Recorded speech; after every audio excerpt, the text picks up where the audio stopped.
Coming to you from the city of the weird. Exploring topics from the esoteric and unexplored to dimensions unknown. Shining a light of truth on the darkest corners of our reality. Welcome to the Curious Realm.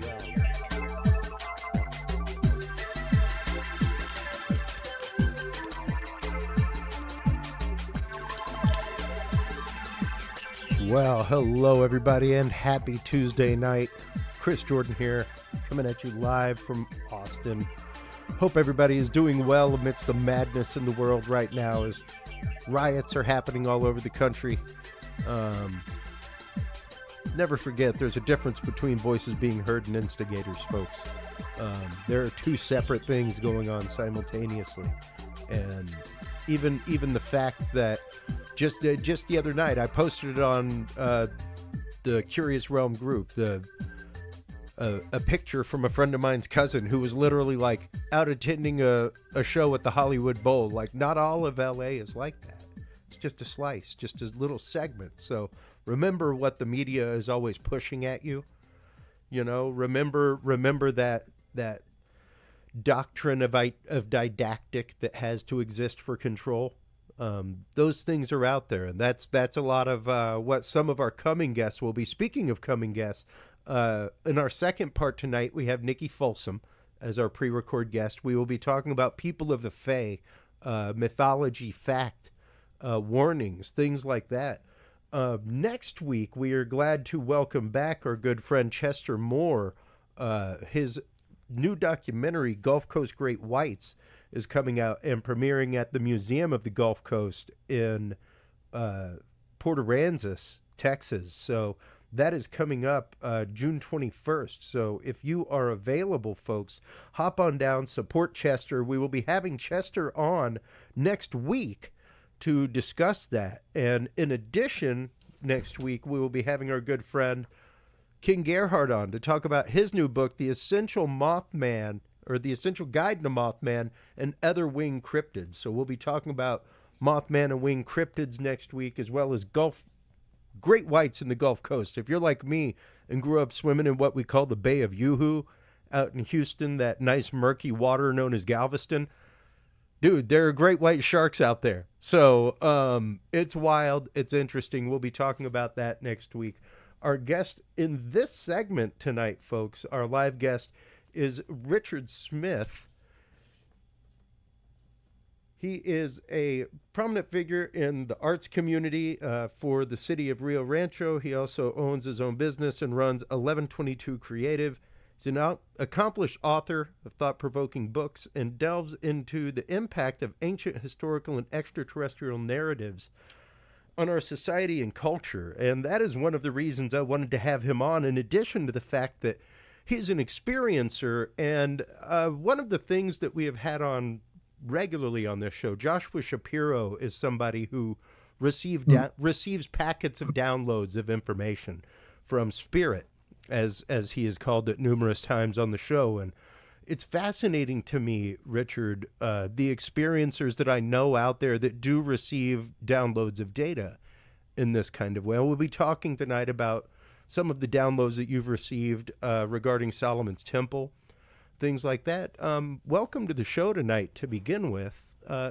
Thank you. If you don't mind sharing, I know it can be very hard for some experiencers despite time, even despite speaking about it, but if you don't mind, would you mind sharing your first memory of experience? Because you've had experiences throughout your entire life. So when was the first time that it really keyed into you that something different was happening to you, Richard? Sure. That's always a good place to start. And for me, it was at the age of 21. I had my first awakening at that point. And in that experience, this extraterrestrial entity, who I refer to in the books as the crone, made herself known to me. She just appeared there. And I describe her in detail in the books as a female praying mantis. In fact, book one in the trilogy, I actually get into giving a descriptive detail about how she looks. And when she appeared to me, my first reaction was I was shocked, but at the same time, there was a calming effect because I looked at her and said, "I know you. How do I know you?"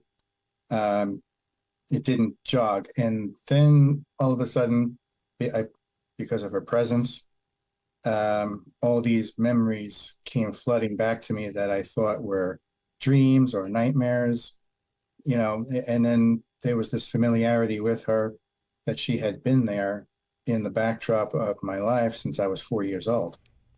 Interesting. So there was always in what I finally realized wasn't a dream. All those memories that came back were in dreams. I realized there was always that feeling as a child or a teenager in having those quote unquote experiences that there was some obscure figure in the backdrop that I could never put my finger on. And then it turned out it was her. Okay. And then we had that was the beginning of what I call the conversation, which has now spanned all these years. In that initial conversation, she said, would you take the information that's downloaded to you and use it to turn it into your artwork to basically teach people what's going on their planet or with the phenomena. And I said, sure. And she knew that I had just decided to go back to college and focus on visual arts at the State University of New York, Old Westbury. So the two things just dovetailed together right at that moment. My professors there, they were a little iffy when I sat there and had to explain it to them what I was going to devote my art tutorials to in my final exhibition. My main mentor, he saw the side of it that made sense. He said, okay, let's do this, but keep it grounded, keep it serious. Okay. Because he saw the way I was talking about it was not so much the same way as other people were bringing it up, because I was making connections to things like equal rights, civil rights, women's rights, everyday social current affairs, basically showing people how the mundane and the profane exist on the same level with each other. Okay. Using it. And what was interesting was in that initial conversation that started off with the crone, she said,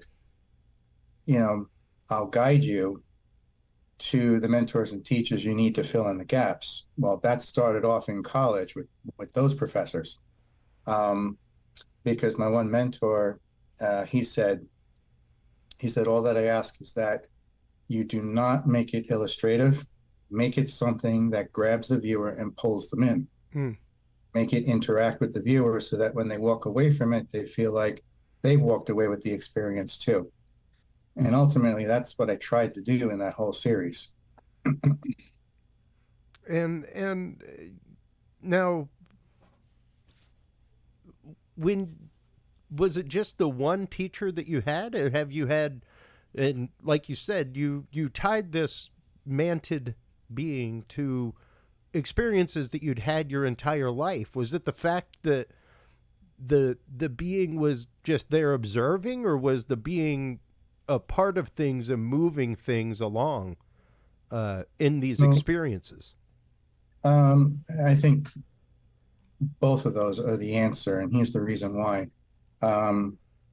She's been very interactive with both my wife and I ever since we were very young. In fact, it turned out when I met Linda and we started comparing notes, we realized we were having crossover experiences. And of course, the synchronicity being we met each other at the opening reception of that art exhibition I put on with the whole series of artwork. So that all was a powerful synchronicity at the time. Other people I've crossed paths with that have seen what I talk about, where I'm going, they have helped fill in the gaps on the way, and I actually name them in the books, who they are. But for the most part, it's been the crone who is both observer and interactive. She is part of, and in some cases perceived as the leader of, the sisterhood, Mm. this group of multi-genotype beings. Humans are in there too. Um, I described them in the book as, you could see them as the midwives between Earth and the galactic community. Okay. Um, they basically are on the lookout for any gifted children who might be at risk for other bad actors coming after them. So they stand in as the vanguard and stop that. That's been going on since the beginning of time. I mean, nowadays we call them super psychic kids or indigos or Yeah. starborn hybrids. But back in the day, they used the term Christ child. It's the same Mm. thing, Yeah. back and forth. Or avatar, or terms like that.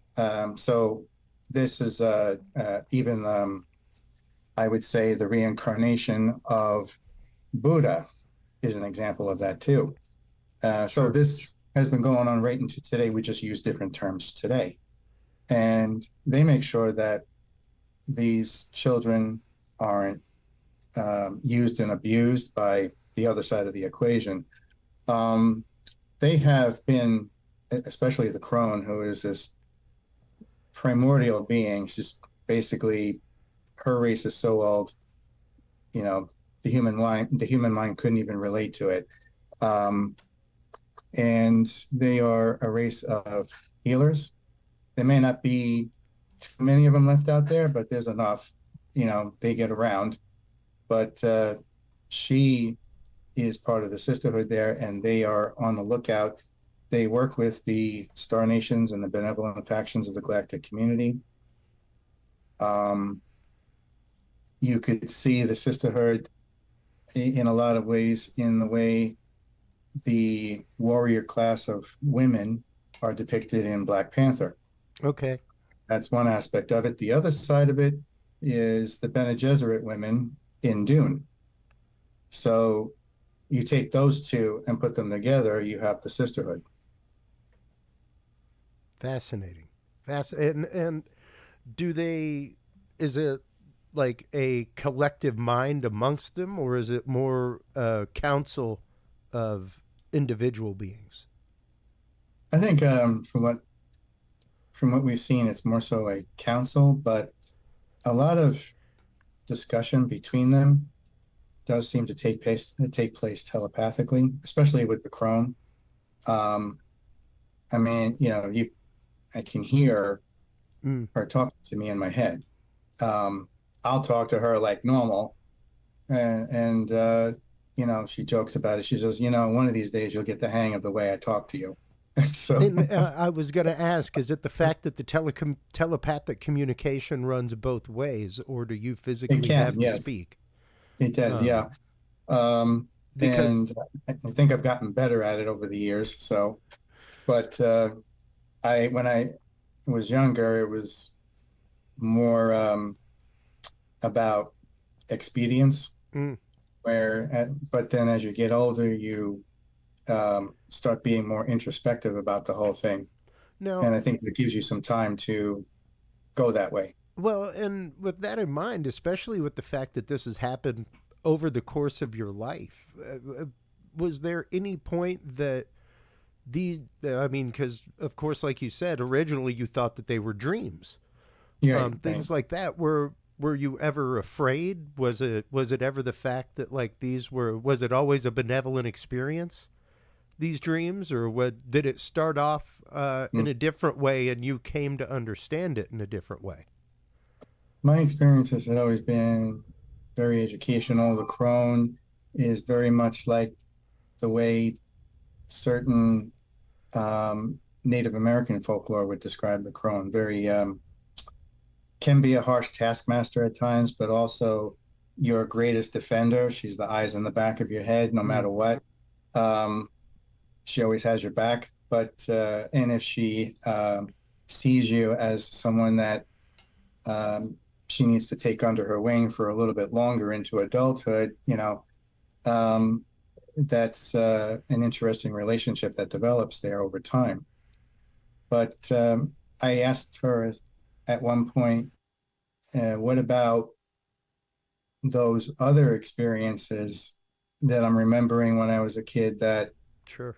were far and above, um, anything nice and educational or otherwise, they were very threatening.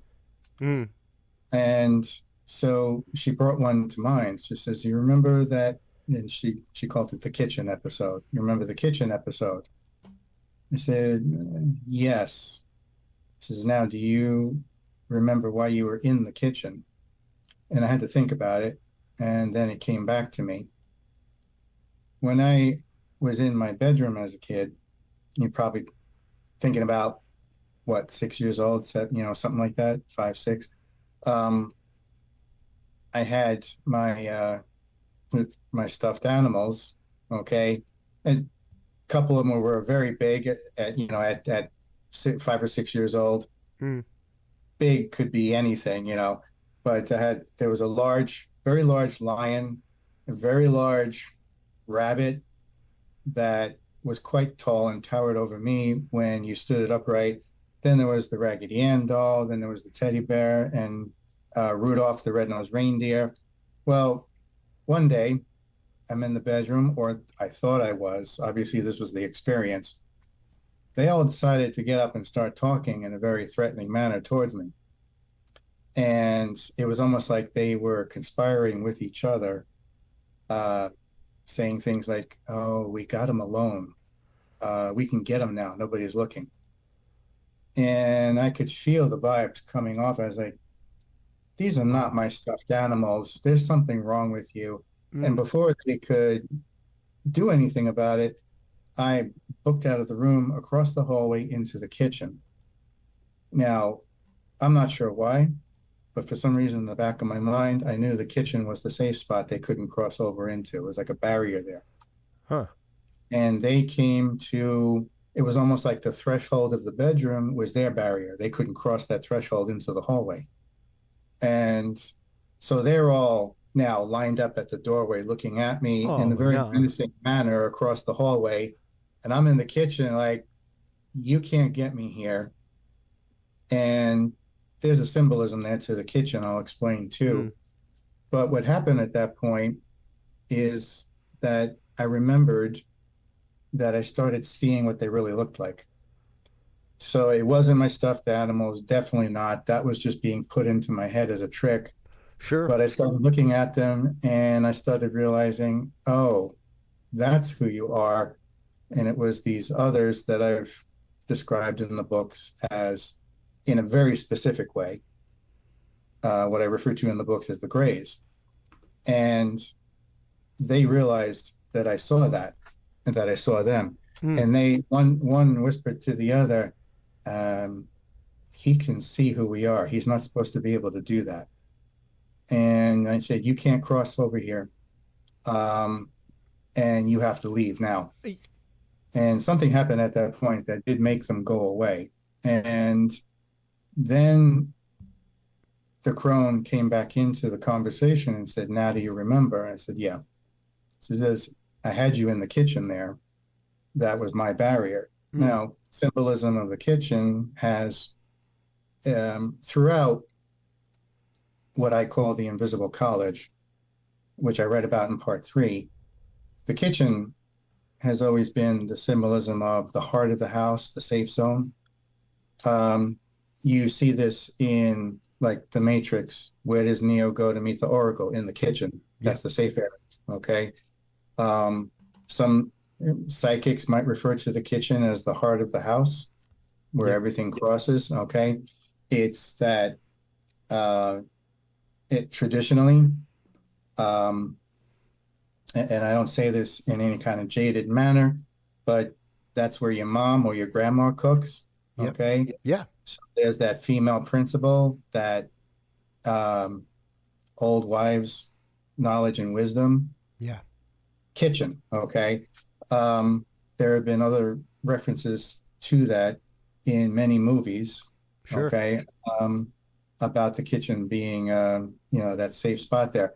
In the movie Poltergeist with Joe Beth Williams, where does she discover all this taking place with her daughter? In the kitchen. Yeah. So, Yeah, exactly. it's a repeating theme throughout. So it didn't surprise me that that barrier in the kitchen was where the crone put me to be safe. Well, and it's interesting because you bring up an interesting part that we talk about and experience all the time, Richard. And I've got a very rote phrase that I use on the show, and that is Okay. the fact that I believe that there is a large hominid being roaming the woods of North America and beyond.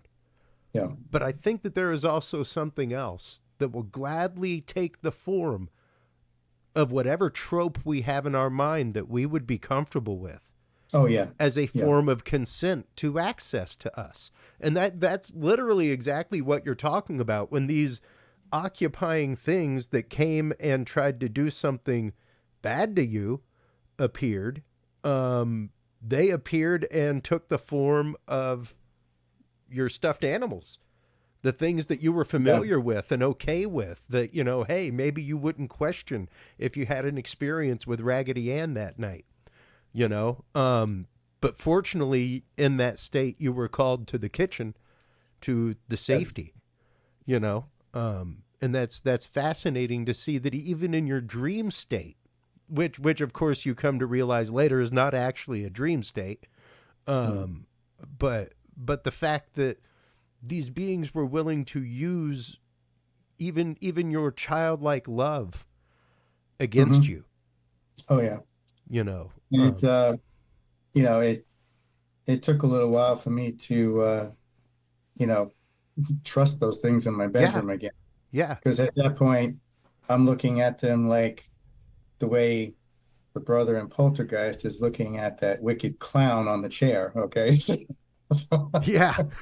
You think? Yeah. And that brings up a big point. I mean, of course, at that point you trust the being that you have regular experience with and that you've realized has been there the whole time.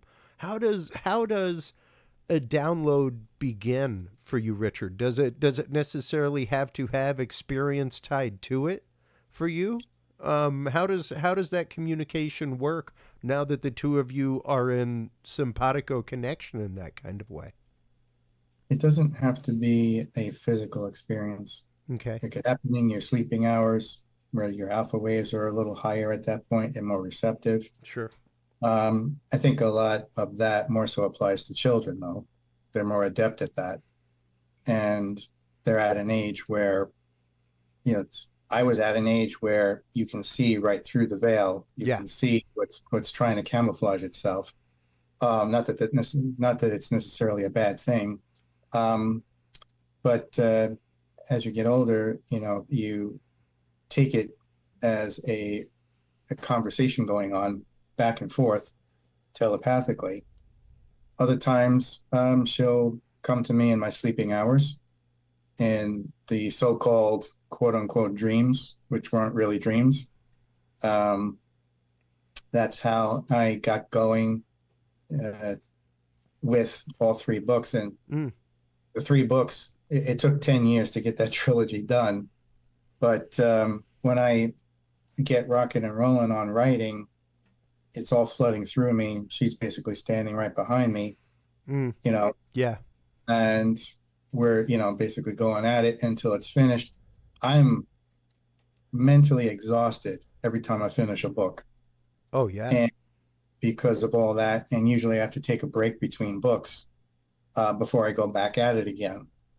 So, but each one gets a little thicker than the last, and because there's more going into it.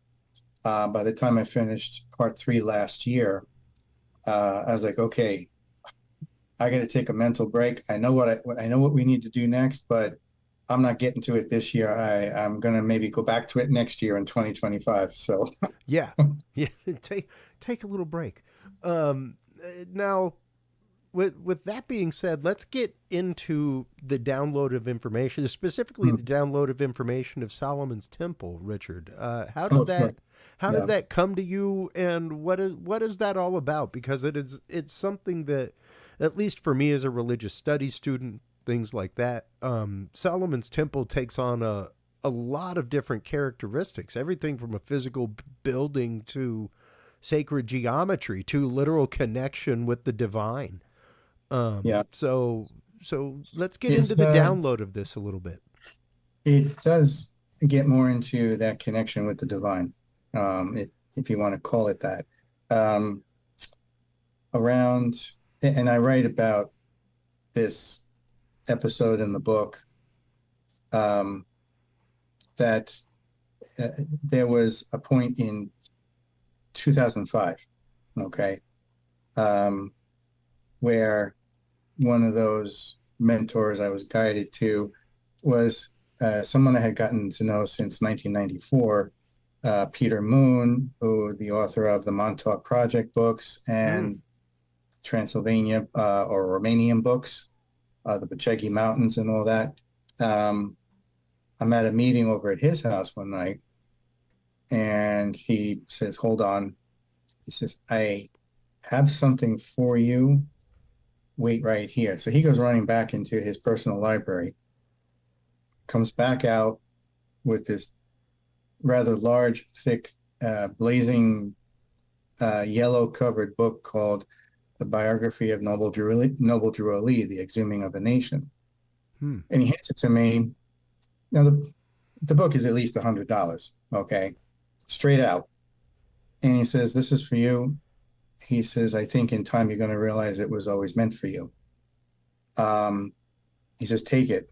I said, you don't want any money for this?" He goes, "No." He says, "That's not what this is about." He says, "This is for you." Well, turns out I found out later on the crone was watching that play out, and waiting for that to happen. Because then, as I started reading into that book, I got to a certain point where all of a sudden a lot of pieces clicked together on what's been happening on this planet for quite a long time, which ties into the title of the trilogy, The More, the Mason, and the Alien. Crone shows up. This is like in somewhere as October 2005. And she says to me at this point, she says, "Now do you understand?" She says, "Are you ready to step into the line of fire?" She says, "Once you cross this line, there's no going back." But she said to me, "You'll find out who your true friends are, and you'll suddenly find people coming out of the woodwork who will support you, while the people who you thought you could trust will vilify you." Yeah. So, and knowing, she had known my mother, my grandmother, this goes back a few generations. Yeah, it's no mystery to me that she knew the way my mom raised my brother and I. She knew which way I was going to go with that, but she was still giving me the choice. And I said, "Yeah, let's do it." And I think it was that same year, I just, out of the blue, I don't know how they found me, but someone calls up on the phone and has a UFO and Bigfoot conference going on and said, "Hey, we found out about you and we'd like you to come and speak." I was like, "Okay, how did you find me?" He says, "Well, I don't know. Somehow we found you on the internet." And I said, "Well, was it my website?" Because I had UFO teacher going all the way back then too. Sure. Okay. And I could never get a straight answer out of them. It was a bit of a mystery Interesting. how they actually found me and how they got on the phone with me. But I wasn't going to say no. I said, "Sure, I would love to come and speak." And at that point, right up to the point where I'm being introduced to speak, all of a sudden it clicked: The More, the Mason, and the Alien, history, health, and wealth, and the three pillars that everything comes down to on this planet, historically and in modern times, because the two are one and the same. And right off the cuff, I wasn't even following a script. I did the whole entire lecture just on that instant of inspiration, which I know came from the Chrome, but she gave me a push forward. And that is where it went from 2005 on.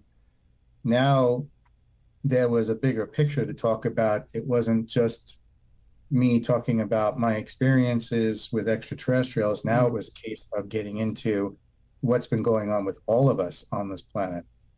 And that's what took it to a whole new level. Whereas prior to that, in the 90s and early 2000s, it was a different kind of a dialogue I was having. And then 2005 on, everything changed. I was still true to myself, but now the message grew into something much bigger. All right. So, but that tends to be what, leads to people asking, well, how did you come up with the title of the book? Because most people, they'll latch onto the term Mason, they'll latch onto the term alien, but it's that first word "more" that kind of sends them off the rails. Yeah. And they've never seen, and I said, well, that's why I put it first. It was the best way to name it, the more, the Mason, and the alien. The power of suggestion is a funny thing too. I had someone actually walk up to me at a conference and looked at my books. He says, oh, and this was straight out of his mouth, the moon, the Mason, and the alien. Interesting. I'll have to read that. And I looked at him. The moon. I was laughing on the inside. I was like, okay, you run with that. When you figure out it says more, come back to me. Okay. But I called it that because the more represents the Moorish legacy, that spiritual insurrection that gave us a leg up to fight back against what I describe in the book as the corporate titans of Orion. The Mason represents that Masonic agenda, in contrast to that, that's invested with the bad actors to keep things on the side of greed and profit and tradable commodities, and we're just the chattel living on the land. Sure. And then you have that third dubious entity, and I just left it generically open as the alien, but that basically splits into two areas. On one side, you have extraterrestrial intervention, which sides with the Moorish legacy and that investment in flesh and bone. And then on the other side, you have the alien abduction phenomena, which is invested in the Masonic agenda and that investment in wood and stone. So there's those two esoteric concepts, flesh and bone versus wood and stone. So that's where it then jumps into as to what's been going on with our human origins right up to the present and how we got to where we are today, as opposed to the general consensus that says, well, ancient history is way back there and has nothing to do with us today. To which I say, well, we're finding fossil records from cultures going back 100,000 years, 500,000 years.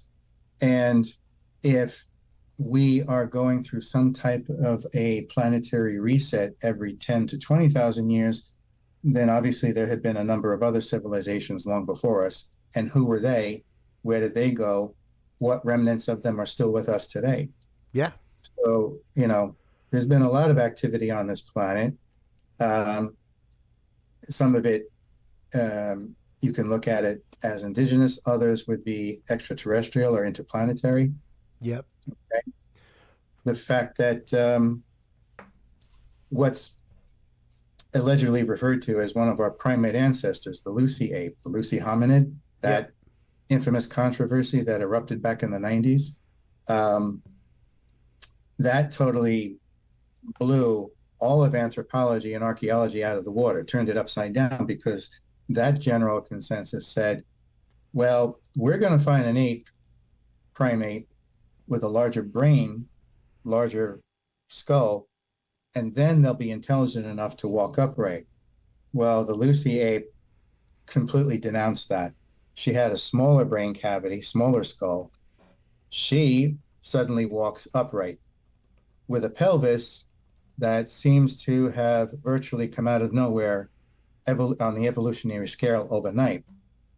So that tells me something was sideloaded into our genetic code to mutate that pelvis to allow us to walk upright. Because with that is not just the pelvis, everything else from the waist down changes. The kneecap, the ankle, everything changes. So to allow that, so does your lower spine and your upper spine. So, how does that generation suddenly come about? Well, it's not just that. You mentioned the hominid of North America, Squatch. Other cultures call it the Yowie or the Yeti or the orangutan in Southeast Asia. These are all different tribes that went their own way. It's as if these experiments were done, they branched off, and the general idea was, okay, let them go. Let's see what happens with them, especially us that, that we refer to as Homo sapien, which is not even a real term in the first place. And most traditional cultures that have these stories of these creatures, they are not a creature. They are the first ones to many tribes. Things that they were the ones that existed here before we came here. That's why these agreements are the way they are. And it's fascinating when you look at that. Yeah, there is a good reason why these larger mysterious hominids tend to be referred to as the first ones. I get into that history in the book too. It ties in a lot with the anointed ones who were now no longer primate slaves. Okay. Just to keep it short and sweet, there's a lot to it that I get into in the book to explain it out. Way that everybody can appreciate. But these anointed ones, they became known as the Iesu, which is a popular term throughout history. You'll find circulating through the Middle East. All right. It's where names like Asa come from, or Isa. And that Iesu over time is also known as the atom, or the atom, as the Egyptians were called, which is basically ad, clay, mud, frequency, the frequency that awakens the beast of the mud and earth. That's what atom means, or atom. And to this day, they still walk among us, but we don't call them Adam anymore, or Yesu, we call them Sasquatch. Yeah. And once again, these teachings, these ideas, especially whenever you look at Solomon's temple, stuff like that, you're basically looking at the blueprint right here of just about, not even just about, but of every Masonic temple. It's literally a part of their history that they say, even a part of their initiation ceremony. The story of the killing of the master mason who built Solomon's temple. Yes, now you get into that symbolism in the book initially too. So with everything I just said, we can now land it at the front doorstep of what you initially asked about the Temple of Solomon. And basically this is a spiritual identity that has resulted in a very harsh conflict on this planet between, once again, the good guys and the bad guys. Because the good guys, they know it's a spiritual identity with the word temple referring to the human body. The bad guys see it as a chunk of real estate to control, so they never could comprehend the spiritual side of it. And it relates to what was essentially given to us by a race of beings called the Ankyls, and that was the gene for passion. So that I think, therefore I am, as Shakespeare would say. Okay, we weren't walking around like mindless drones anymore. And with that self-awareness, symbolically, the gene for passion passed through the Temple of Solomon, and when it came out the other side, it was the passion of the Christ. And that's where that whole concept comes from. So the significance of that ties in with what you mentioned, the first African god king or godman, Hiram Abiff, comes and builds the fountain. Now, this is all symbolic. We're not talking about something physical or concrete when I say this, metaphorically. Yeah. he comes and builds the foundation of the Temple of Solomon with his magical tools. Okay. And it mostly focuses on his magical mallet, but he had other tools as well. Um, Once again, those tools could be seen as the frequency of the term itself, Solomon, Sol meaning light, Om frequency on spirit. Okay, it's Yeah. all in the word itself. So there was a jealousy factor there from the other side that snuck up on him. These three assassins, Jubello, Jubella, and Jubellum, which were once again the Greys, and they demanded entry into the Temple of Solomon because they saw it as once again something that needed to be brought into their sphere of control so that nobody was awakened. Okay, nobody was liberated or emancipated. And Hiram Abiff turns around and says, "You're not invited, and this is not what you think." Well, they didn't like that answer. They Yeah. didn't believe him. So they took his magical mallet and clubbed him over the head and beat his head in. The symbolism in that is that they were breaking his crown chakra, okay, and killing him. They stole his magical tools. Well, those magical tools were uh, the essence, the foundation of the Temple of Solomon and the Moorish legacy. Yep. So here starts the idea of stealing history that doesn't belong to you and then making it look like it's yours. Yeah. So this is where the skewed narrative starts coming into in our history books. And at that point, they could never master the tools because they weren't meant for them. It wasn't a physical thing. And at that point, once they realized, okay, this is a metaphor for the human body, the gene for passion, we want that. We want to target it. And if we can't have it, then we're going to destroy it any way we can. To this day, they've never been able to do that, but they're doing their damnedest to do so by, let's say, well, how would you destroy the temple of your body? Well, you would poison it. Food, drugs, water, air, okay? Yep. Big pharma. It's no mystery that Low vibration. right. The high priesthood of the good old days is now referred to as the pharmaceutical multinational. It's still a high priesthood. Yep. It's still the one dictating what we can eat, drink, and inject into our bodies. Just like back in the day when the high priesthood was hijacked by the Greys. There was a time where it was a good thing, and then it went downhill. But what happened with that as a rebellion against that oppression was the Temple of Solomon already started. You couldn't get rid of it. Yeah. Okay, that revolution there, that spiritual insurrection. So the symbolism of it is that every Christ figure that came along, whether it's Jesus or Muhammad or Noble Drew Ali or Mithra or Buddha, they were all building another wing onto the Temple of Solomon to build it up even stronger. And that's important, the whole concept of building another wing. That's a reference to an architect. Yeah. The major Christs are known as master architects for that reason. Once again, symbolic. But the skewed narrative, it went from architect to carpenter, and that was the wrong way to go. He wasn't a carpenter in reference to one of them, Jesus. He was a master architect, and his own father, Joseph, was a master of the craft. In other words, that's a reference to a master teacher who took his son in, taught him how to be that master architect, because both he and his wife knew this was the path he was going to follow.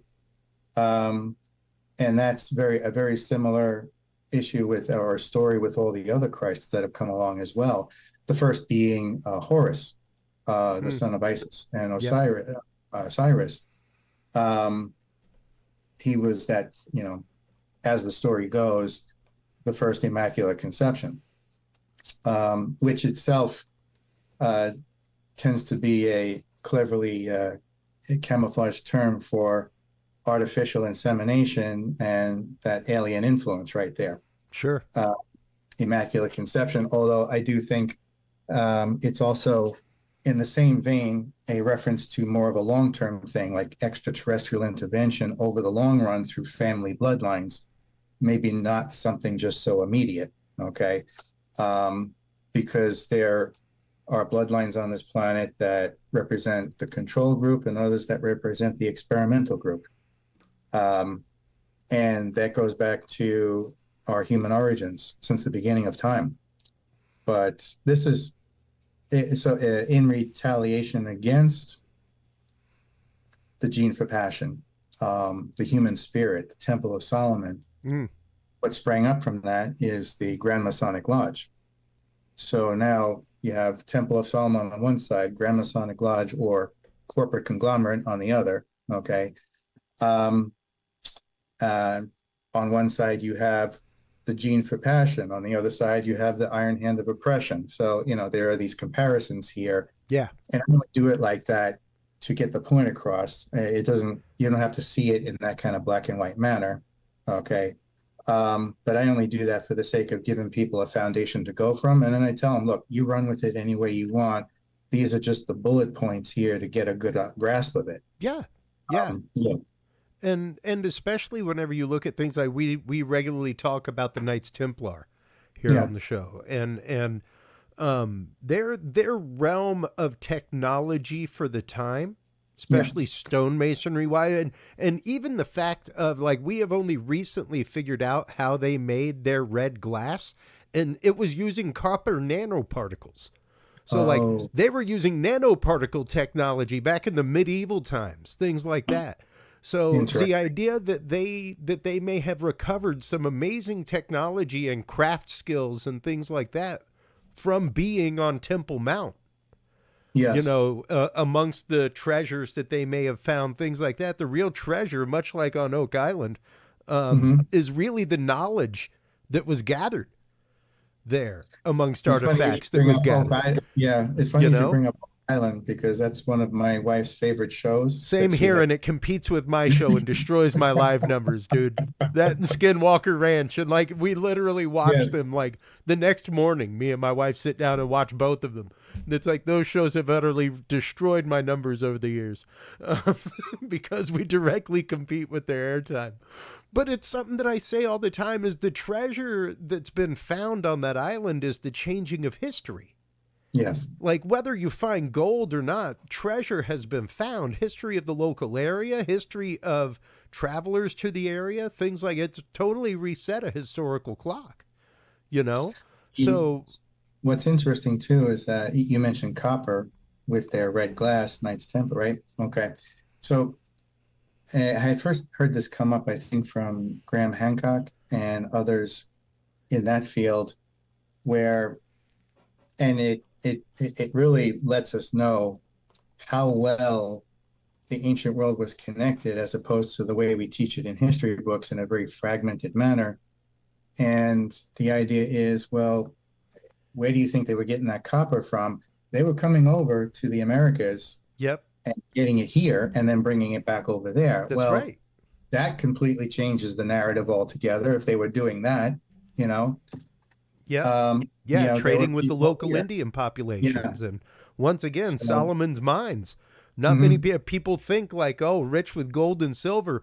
Copper was the main thing that Solomon was rich in, and people paid him tonnage of copper per year in taxes, things like that. So the idea that they learned these uses of copper, especially the hermetic uses of it, the uses for healing and things like that, the antibacterial use. One of the things we talk about regularly with Gretchen Cornwall is the verdigris, the green that comes off of copper can be used on fletching of arrows to keep feather mites. So if you're trying to store arrows and things like that, like it's a perfectly natural compound that you can use to treat all of your arrows and keep an army armed. Interesting. Things like that. So fascinating little tidbits of technology attached with copper that they would have definitely learned at such a holy site. Yes. And you mentioned Solomon being rich in copper. It brings something to mind. I'm always talking about that metaphoric symbolism but if you look at the legend of how he physically built his temple, okay, that blueprint, Mm-hmm. it coincides with the whole idea, whether it's all gold or copper or whatnot. The point is, it was I feel what's shown there, very similar to the pyramids, is that it was an electro, electrical conduit um, for awakening, which is what the term Solomon means, and if you look at Adam, um, or even the term Aman, the high priesthood, it's just a truncated version of Solomon, Aman, priesthood. So Yeah.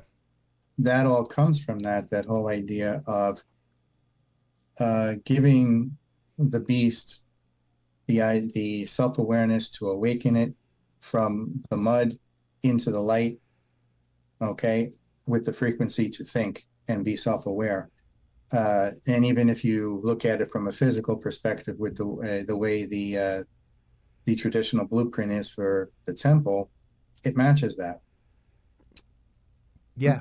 Yeah, precisely. And once again, even the idea of number one, the temple is part of prophecy in Israel. It is even now. I popped up the article about the guy who was asked to design the new temple. They have actively purchased the red heifers for Okay.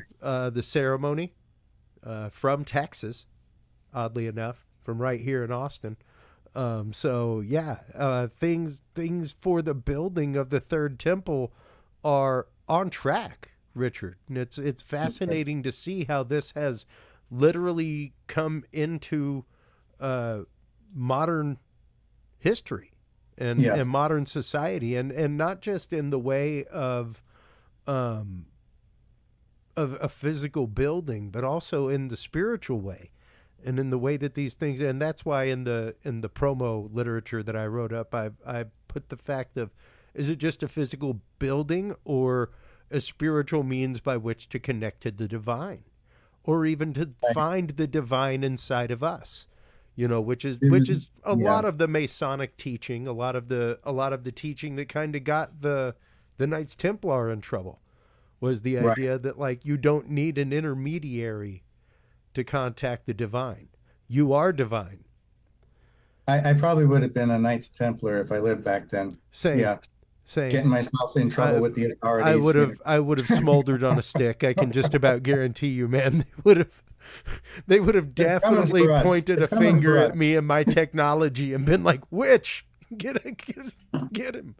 Um, like, no doubt about that. But the idea that this knowledge has been transmitted across time. This knowledge has been carried forth in esoteric teaching.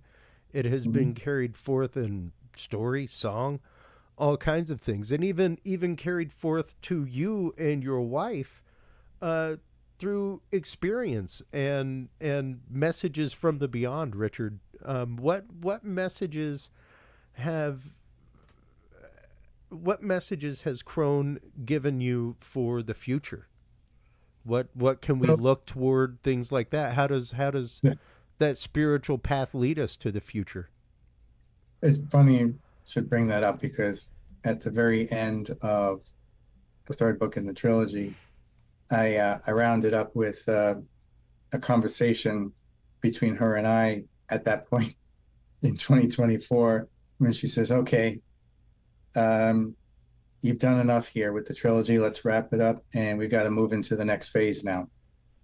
That next phase that she was referring to is official first contact and getting humanity psychologically and emotionally ready for that.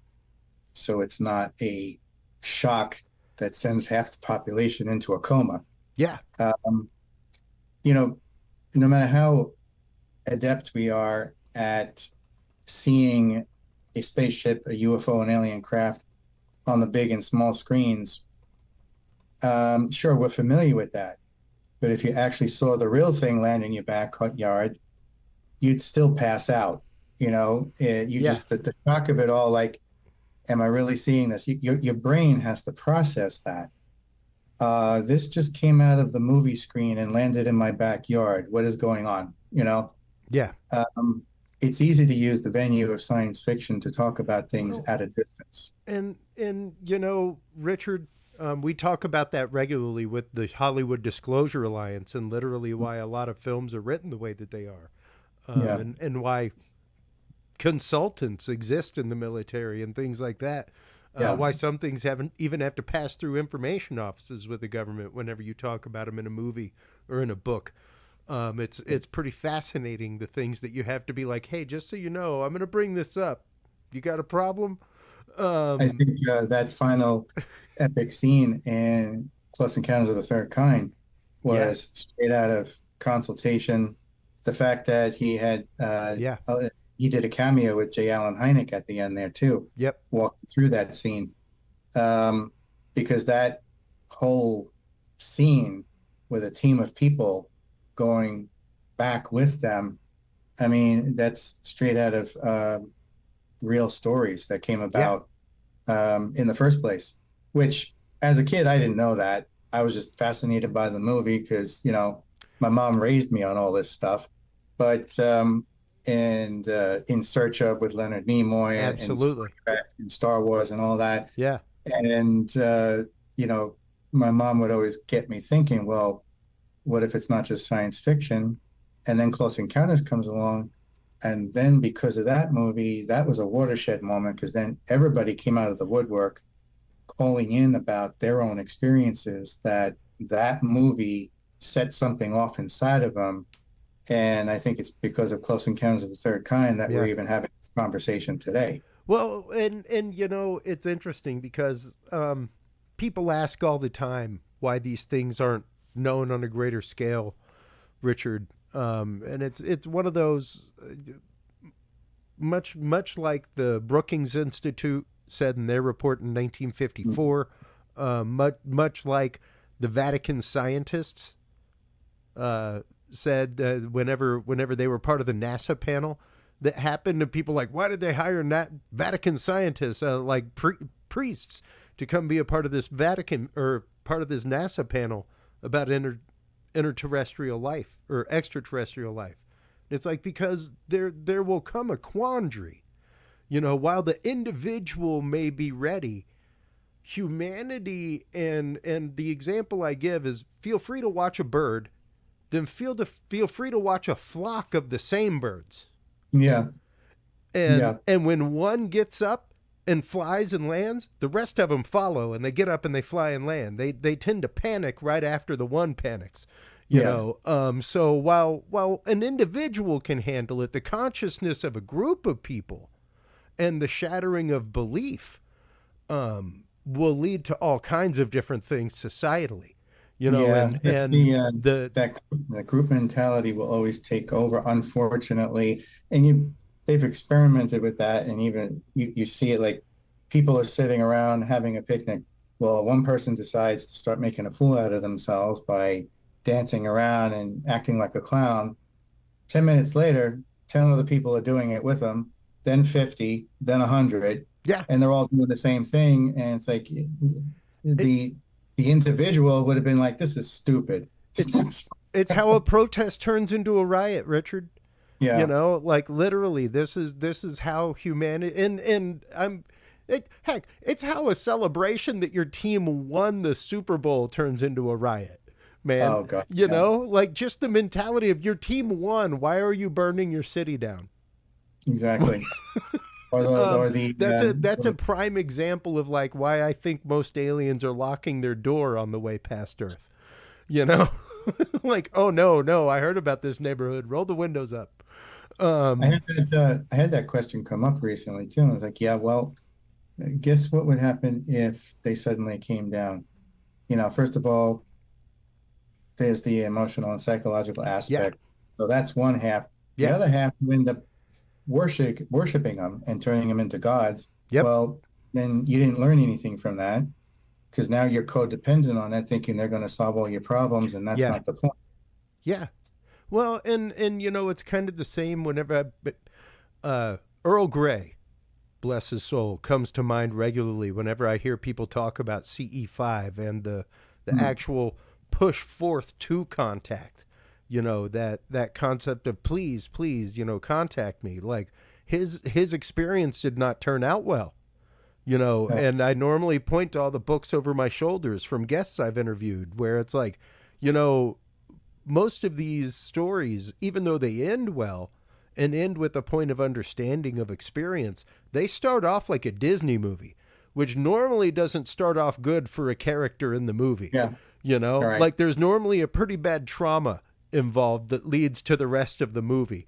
And that's Yes. how most of these experiencer books are. Like something traumatic happened in the beginning that they later came to understand. But that initial shock, that you know, shock to the system, is different, and it affects everybody in a different way. Some people can accept it. Some people, it shatters their whole world and their family relationships. Richard, it's not Um, everybody has a beautiful shared extraterrestrial experience with the person that they love like you do. You know, yes. That's yeah. that's a Exactly. pretty remarkable thing that you have to begin with. The fact that A, y'all have shared experience with the same beings, but B, that you both openly talk about it. Period. You know, that's a And pretty rare thing to begin with. we both had moms that were open to it as well. So And you know that we're soon going to be having Dr. Rose on, Dr. Megan Rose, talking about the normalization of paranormal and how we need to drop the stigma of paranormal and paranormal experience so that we can open the yeah. conversation and pry the keyhole open, because it's one of those things like I jokingly, but in all reality, at the remote viewing conferences last year, one of the speakers asked why you like remote viewing, and I raised my hand and I was like, as a man in America, I get to write down my impressions and feelings on a piece of paper without judgment. Yes. Like, I get Yeah. to write everything that I feel inside down on a piece of paper, and nobody's going to judge me for it. You Right. know, so I when you think have, that go ahead. yeah. Oh no, I was going to say, I think you brought up a good point about normalization. I think what has kicked that off ever since the military's Tic Tac videos came to light, and then Mm, forced hand of congressional disclosure with UAPs, and having these whistleblowers come forward. It yeah, is now there's a, we all know it was coming, but it was still like, wow, they're actually doing this. And I had to chuckle inside about it, because it forced the news media to eat crow. absolutely. Yeah, now all of a sudden they couldn't laugh at it anymore on news broadcasts or in newspapers. Now they're like, wow, Congress says this is a real thing. Yeah. And Why have you been lying to us all along? Why didn't you tell? It led to a whole flurry of oh, yeah. narrative that, And in the last many years, I've actually sponsored the MUFON conferences across the oh, country. okay. And the first one was in Denver when the topic was UFOs in the media. You know, Hmm. how things are being treated. And the thing that I kept saying that whole year was the flip in language to Yes. UFO denier. The term UFO denier began being used by the media. And it's like, pay attention to, like, in a psyop kind of way, people pay Yeah. attention to that.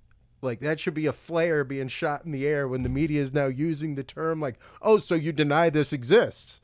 It's like you've been using it as your funny story on the way out to commercial at the end of news broadcast at 10 p.m. for decades. You know, but now suddenly it's something to be taken with full sincerity, because Exactly. and I agree that it is. You know, I'm one of those people that I think the only way that we get to understand what the paranormal is to expand our realm of known quantitative, Richard. By expanding that, we narrow that 3 to 5% anomaly every single time, even by fractions. So if you, in this, like I literally just wrote the intro because it never really had an intro to my field observation log. And that's part of the thing that I talk about is the idea that just because somebody has explained what's in the red circle of your picture or of your video does not mean, it means that you've still contributed to the scientific study. Mm-hmm. Yeah. That does not subtract your experience. That does not subtract the moment that you took that picture and the way it made you feel and the way that it made you dig holes and look and examine and think and the way that it opened your mind to a different world. It removes none of that. You have contributed to the scientific field of study and expanded the world of known quantitative, which only narrows the unknown to actual cases of the unknown, and that's okay. That's all right. So yes, for you as an experiencer, because we've got you for another couple minutes, and we'll let you go. But before we let you go, Richard, what advice would you have to other people that have had these experiences that you and your wife have had, to people that may be getting channeled downloads in this kind of way and don't really know what to do about it? Well, one of the most apparent ways is start writing it down in a notebook or a journal before you forget them. Especially the profound ones that stick with you. But if you're waking up and getting hit with something that didn't quite feel like a dream, write it down. If you're seeing something that is in broad daylight, write it down. If you're seeing something at night, once you start writing these things down, then you look over a couple of months, you'll start seeing a narrative building up there that may directly relate to you, your family, or the community, or society at large there. But if you are just having the experience and you're just not doing anything about it because you don't know, then it's kind of hard to find that subtle message that's hiding beneath the surface. The only way you're going to know that is by writing it down or painting about it, sculpture. It doesn't have to just be writing. Yeah. Okay. You could do it, you funnel it into your artwork. That's where I started out. Yep. Okay. And there was a narrative that followed through from beginning to end on that, which then, of course, launched into writing the first book that led to the series. So all of that is tied together in terms of expression. Okay. And you might think, well, I'm not good at that. Well, I'm not talking about being good at it. I'm just talking about take a pen, put it to the paper, start writing it. As the old philosophy goes, write with your heart first and then go back and write with your brain. So, if you want to clean it up, but just get it down no matter what. And over a period of time, you're going to see something quite amazing revealing itself to you. Yep. Yeah. And quite literally, that is part of the reason that I made the observation and encounter log. Is for people that are investigating out in the field and going to the same place, but also people who are experiencing the same thing night after night. Where you can cry because frequently you may not think about such things like what time was it, things like that. But when you see it prompted in front of you, you can fill in the question. And it's one of those, the sooner you do that post experience, the better that data is going to be. You haven't started processing your experience through past life experience yet, through filters of belief, things like that. So you're going to get a much more raw, unedited thing the faster you write that down. Yes, and that's an important point, because people might think, well, I have a photo of it, I have a video. Okay, what else do you remember from that? I don't remember. Well, that's the part you needed to write down, because that snapshot is just one perspective. Yes. And you being there, the other details that can't be conveyed in that photo or that video other than you That's writing right. it down in conjunction with that photo of it. What else was taking place? Yeah. Okay. Yeah. So, yeah, And that's something that I go into in the intro is the idea of as a photographer and videographer, it's always one of those like, well, sure, there's a photographer that took a still shot. I took 60 of those in 1 second. You know, yeah, mine yeah, are just all strung together. But right. but even a video of something without sound, without words, things like that. It affects the brain in a different way. You think about things in a different way. And if you have zero frame of reference, and that's the example I give, you show a Yeah, 4-year-old that's never been to a wedding a picture of a wedding, and you have some explaining to do. right. They have no frame of it. They're going to give you a totally different story than a wedding, Exactly. because they have zero frame of reference as to what a wedding is. Yeah, So, like science wants a picture isn't worth 1,000 words. They need the 1,000 words. Science yes. does, and even whenever you're looking at something like this thesis work that you did, if you've ever been a part of a thesis, folks, um, never did them, but I helped many friends. And even art exhibitions, there's like a paragraph thing that sits next to this work of art that explains what the artist is trying to convey with this work, That's what I because had to do. because Yeah, you may get something totally different off this. You may get a totally different impression, which is what makes it art, is that conversation of, well, I get something different. If it's not impacting you in that way and it isn't causing conversation, is it really art? Which in and of um, itself is an artful question. But I had actually done that. I went when I was finishing up part three in the trilogy. I figured, well, I make a point of saying I'm focusing on film, but it's not just about film. I get into music in a certain part of it, and then at mm, the end, towards the end, I also round it out by going back to it. It just felt right to bring things full circle. I went back to that original art series and started writing down in detail exactly what each piece was about. So if yeah, people are looking at the artwork online, and there may be, not that they have to, they can come to their own interpretation, but if they want a frame of reference, you can see the descriptions of all that artwork in book three of the trilogy because I took the time to explain them all. It had been so many years since revisiting that artwork that one of the things I realized, and putting it into context over time, your understanding of things change as to exactly. why that started off. That all of a sudden I realized, wow, you know what? Even my understanding of what I was doing with the artwork has now evolved over the past 20, 30 Yeah, years. So, yeah. uh, yeah. And honestly, like as an artist, as a musician, as somebody who's written poetry, things like that. I had a buddy that used to write poems and literally throw them away. And I get that Oh, artistically, don't get me wrong, but it was one of those like every time he did it, a little part of my soul got torn off with it. yeah. It was like, but I can see us hanging out having a beer in 20 years and you wanting to read that damn thing. Like and it'll never be Yeah. there again. But I get that, like make a rice mandala and then destroy it.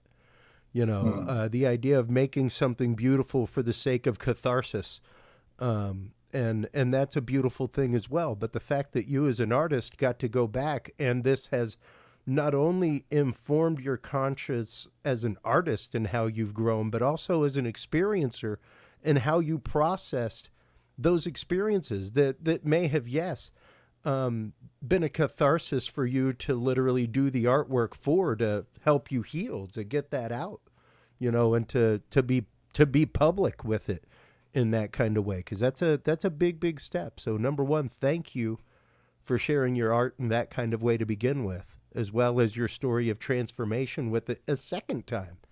The fact Yes. that it got to transform you a second time is amazing, Richard. That's beautiful. Um, Yeah. I was glad I included those pieces in the last book. I thought Absolutely. I thought it was a good way to round it out. So, Well, speaking of which, it is time for the shameless self-promotion. So let everybody know where they can go to get The More the Mason and the Alien Part 3, Rise of the Invisible College, where they can go to see the artwork, where they can go. You have a couple of events coming up in July and August. Let's hear about those as well. So tell us about all that, man. Where can they go to follow you, everything? Oh, yeah, fine. Our official website is pretty simple to remember. It's ufoteacher.com. It's all one word, ufoteacher.com. You'll find everything about us there. Our books are there right on the main page, but they also have their own link at the top for their own section. You'll find all 5 books there, part 1, part 2, part 3, plus the prelude and the Kings Are Coming. They're all lined up there. Easy. You can purchase them right off of there too. As far as the artwork, you'll see at the top, there's the gallery. The main page also has it at the bottom, but that takes you right there. And I break it down into the sections I did with, because you can go, hit the arrows to see each piece in each tutorial straight to the bottom, all the way through.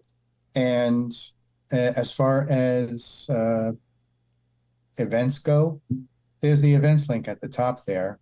That will show you my upcoming events going on. Hey, look, guess who? That's me. Talk about shameless self-promotion, Richard. Yes. But I've got shows coming up Thursday this week, a couple of them. You'll see them listed on there. Yeah. And also a presentation in August with the Disclosure Network of New York. Linda is going to be on the Alien UFO podcast as well. That's coming up. And then in August, you'll see there's the Meta Center in Chicago. I'm actually going to be there myself. Great. Giving a presentation to that organization. So like the link says there, plan your visit, click on the Meta Center. If you want to see me there, I'll be there August 23rd on Saturday. Wow. Yeah. Awesome. Richard, thank you so much for the time tonight. I look forward to having you on again and again. I will be in touch with links for the official episode, all that kind of good stuff once it posts to the website tonight when the feed is over. But thank you so much for your time. Thank you so much for your honest sharing and candid sharing tonight of not only your experience, but your transformation and the process of download and connection that you have. That is a truly beautiful story. So thank you so much for sharing. Oh, it's good to be here. Thank you for having me. Absolutely. Have a good night. Take care. We'll talk to you soon. Wow. Amazing conversation, everybody. When we come back from this break, while you're online checking out everything, getting your tickets to the Meta Center to go see Richard speak, you can get all those at ufoteacher.com, everybody. That is Richard's website where you can find all of his work. That's where you can find all of his books, art, everything. Make sure to stop on by Curious Realm. That is where you can find all the episodes. That is where you can like, follow, subscribe. And of course, Curious Research. We have all kinds of new stuff over there. We have our Knowledge Vault, of course, all kinds of things full of declassified government materials, programs, things like that. Stop on by and check that out. When we come back from this quick commercial break, everybody, we will be joined by our good friend, Nikki Folsom. She is a researcher into the people of the Fae and more. We will be talking about the people of the Fae. Are they good? Are they bad? Are they real? Are they just myth? We will be talking about that and so much more with Nikki Folsom right after this.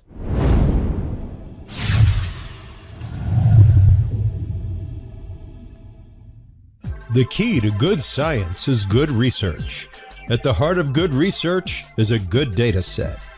With the field observation and encounter log from Curious Research, you can easily keep track of your investigative information all in one place, making it easier to review cases and readily see comparisons and contrasts between them. Whether out in the woods squatching, in a back room gathering EVPs, or using high-tech gear to track UFO, UAP activity, this easy-to-carry, pocket-sized scientific data log is the perfect companion for any field researcher. You can find your copy of the Curious Research Field Observation and Encounter Log at Amazon.com or visit the official Curious Realm store at curiousrealm.com/store to reserve your copy for yourself, your family, or a mind that you want to open.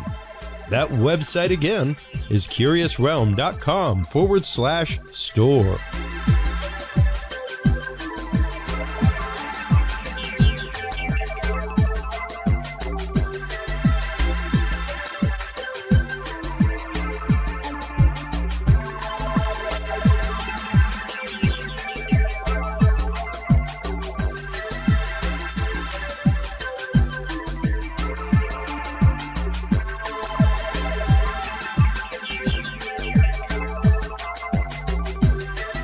Well, hello everybody, and welcome back from that break. Thank you so much to guest Richard Smith and his incredible knowledge on Solomon's Temple.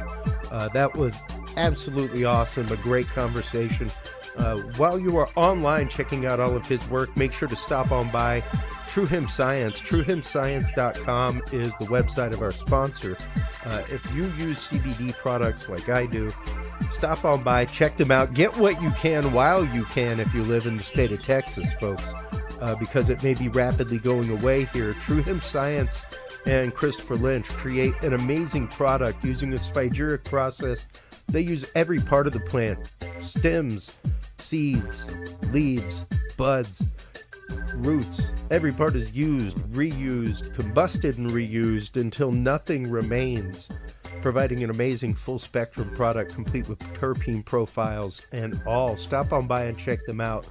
TrueHimScience.com is the website that you want to go to. Curious7 is the code that you want to use to save 7% off your cart of $50 or more. Our guest in this segment is the amazing Nikki Folsom. She is the author of the book Conflicted Reality. She has been on segments of the show before, live at conferences. She is here for her first full guest segment. Welcome back to the show, Nikki. How are you doing? Thanks, Chris. I'm great. I'm happy to be here. It's been a long time. We've been meaning to do this forever. Yeah, I know. And I was very excited. Number one, I'm very excited to have you come speak at the upcoming Symposium of the Strange. That's going to be fantastic. That is coming up June 25th right there in San Antonio. Stop on by and check that out, folks.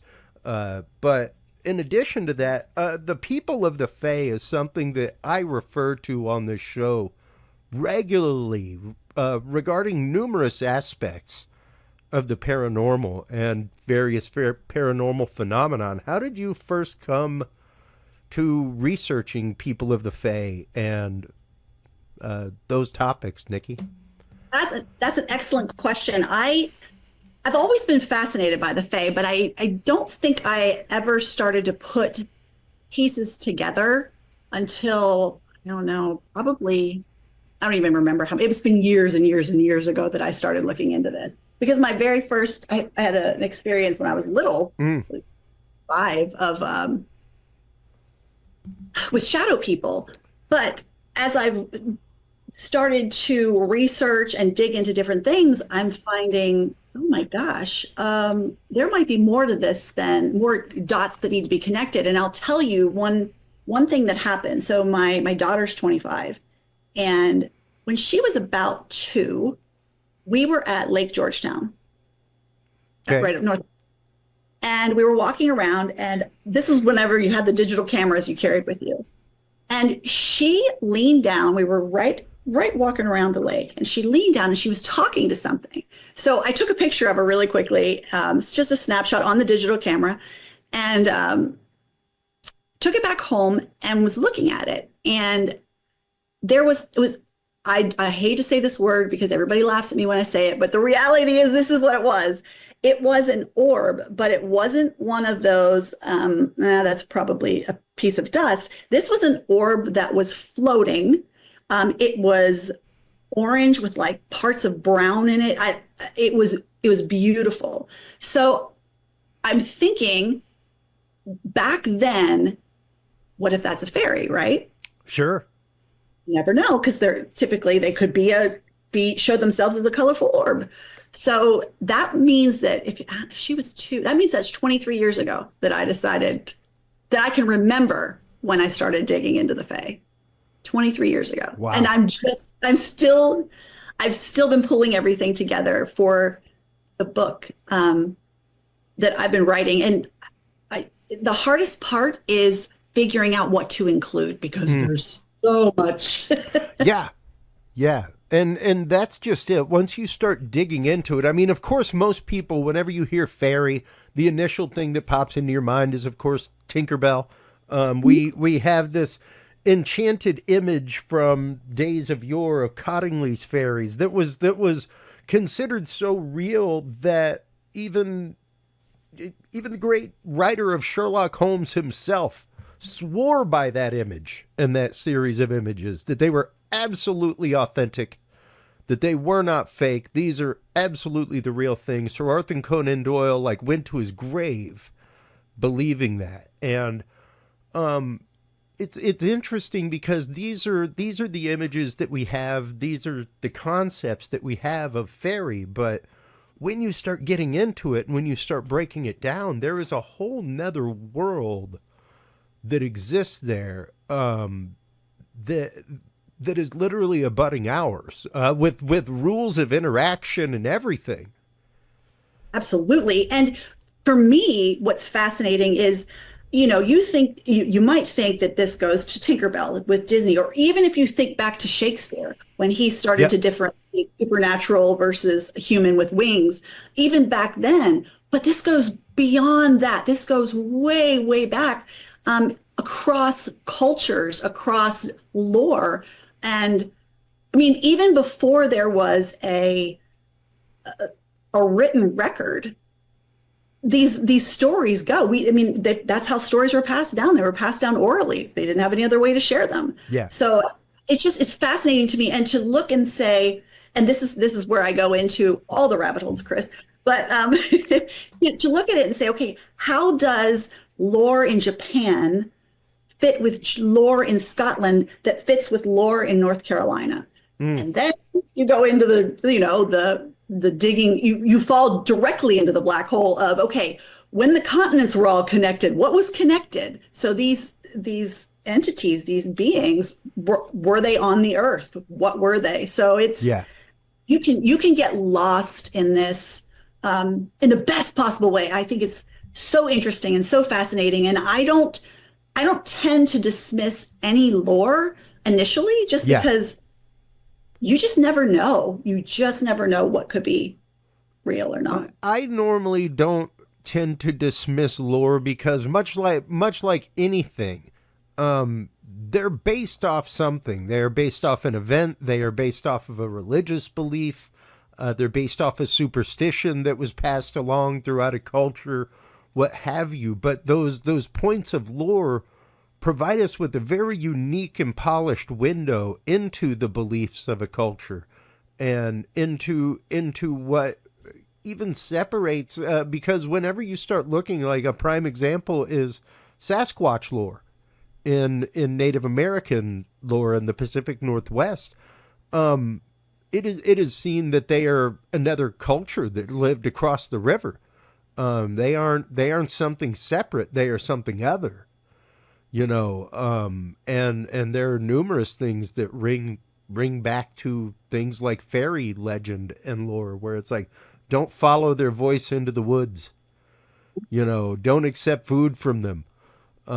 Leave food for them, but don't accept food from them. Because if you do, you're probably not coming back from their world. They own you now. That's exactly right. And if they give you something, don't thank them for it. There's a lot of rules with it, but I still find it fascinating. And I am a person that my thought about this is completely. The first time we met, Chris, it was at I'm trying to remember the conference. It was Monsters. Yes, it was the Monsters and Legends, the first original version of Texas Paracon. Right. So we were there, and Brad and Barry had asked me to speak, and I was like, oh my gosh, I'm going to go in and talk about the Fae, around all these guys that have been investigating cryptids for all these years too. And of course, I come in with my what if scenario. So I was just waiting for them to throw something at me because I genuinely believe that what if this is all fake? Yeah. I mean, they are pranksters. That's what they do. So what if we're all chasing the same type of creature, of entity? And I think that there's something to be said for different lore about the Fae and the way they present themselves and the experiences that people have, because I can't tell you how many times I saw a ghost. I'm like, that's a Fae. Well, and you know that there is something interesting there, because I have a rote phrasing that I use for Sasquatch whenever we talk about it on the show. I say the same thing about UFOs, UAPs, paranormal events. I believe that there is a large hominid creature roaming the woods of North America and beyond. However, I also believe that there is something else that is fully willing to use the trope of our minds as a point of consent to manifest here, or to even manifest passing through here from point A to point B. What have you? I agree, because we have so many people looking. Yes. So many people looking, and I love we're identifying new primates. We're identifying new species. I love it, but I do think, like you said, there's something to be said about the fact that we're not finding it. Does that mean that we're not looking with the right tools? Does it mean we bucketed ourselves to think it's a certain thing when it could be something else? So it's just about opening the possibilities, because we were talking before the show. We are all learning together. Some people have been doing it longer, but that doesn't mean that a person that comes in with a fresh idea or a new experience doesn't have a better solution or a better potential solution, you know? Well, and really the idea of science, especially the idea of research-driven science, community science in that kind of way, is that somebody posits something and everybody else is supposed to kind of red team, you know, and poke holes in that hypothesis to see if it sinks or floats, you know, and no issues, no personal issues if it sinks or floats or anything like that. That's just what we're supposed to do, to weigh things to see if they move down the evidentiary chain from a point of data to a hypothesis, into a theory, into a working theory, into eventually evidence. Absolutely. You know? And that's the only way we're going to grow, is if we do have those kinds of conversations, because if we are able to poke holes, that gives us the opportunity to go look at another avenue we didn't think about before. Okay. So I actually embrace that type of stuff. I don't want to dismiss. I want to move forward. I want to see what else can we find out. Yeah, precisely. And with that in mind, what similarities have you begun to find, especially culturally, across the globe with these stories, and even with some of the, I guess, characterizations, the characters, you know, because of course whenever you're talking people of the Fae, you're talking everything from fairies to brownies to elves to sylphs to, you know, mermaids to, it's a panoply. It's a panoply of critters, brownies. Yes. Gnomes. Look at this. I'll show you this. This is called Another Brownie Book. Oh, did you break bounties? Oh. No, I found a book. This is a first edition book that I found in England. Oh, cool. From 1890. A brownie book. How cool is that? That's awesome. So, that is great. I'm a fool. And is that basically like just a collection of brownie stories, or? It is. Nice. That's exactly what it is. I'm always on the lookout at vintage bookstores, especially when I'm in the UK for something like that. But like you said, every single thing that you look at and you say, oh, that is an Irish folklore, or that's Irish lore. Actually, that goes to Germany. That goes to perfect example is mermaids. Mermaids are across all lore. Banshees are across all lore, but they may not look exactly the same, but it's the same type of entity. And their function. Absolutely. the Kushi, which is the fairy dogs, black, or they're hellhounds, or black dogs. You can hear them called all different things. They're through all kinds of lore across all cultures. And that's what I find so fascinating is, if we go away, we're going to go away. We'll all go away at some point. We go away. In 100 years, the same stories are going to come up. The same things are going to happen. These creatures are still going to appear. Yeah. So Yeah, no, precisely. We tend to live in cycles. We do things in cycles, and these things spread as we spread. You know, the only difference, and one of the things that we've talked about numerous times, especially with people like King Gerhard, Ryan Edwards, Jason McLean, folks like that, when it comes to cryptozoology, is it's very interesting when you look at the differences between some of these very similar accounts, and then start looking at the ethnic population and where they immigrated from. You know, and when you start looking at places that have, like, for instance, Wolfman encounters, things like that, you tend to have very Germanic and French populations. Yep, You know, sure people who, that was already in their history. That was already an accepted part of their lore. It moved over here with them. You know, I'm Cajun. We have the Rougerou. And yeah, like that came directly over from France with us, all the way through Acadia, all the way down. So I found it fascinating. You know, I can show you. Wait, where's my piece of? I have it all over my desk. But I went back to I'm at 10,000 10,000 BC. I went all the way back, and it goes back easily. But I was starting to go back and starting to put pieces together of when the continents split apart to say, okay, Scottish lore says XYZ, but then the same things are appearing in Appalachia. Why? Well, those mountain chains used to be connected. yeah. Before it broke apart. So those types of things, I'm like, oh my gosh, this is plausible. This is actually plausible. And it's almost like just a giant jigsaw puzzle of putting pieces together. And we're not going to know if we're right or wrong until we move to the other side. Sure. But it's fascinating to explore and think about. And to me, I think things started to pop in my mind when after I did some of my had some of my experiences. Well, throughout my whole life having experiences.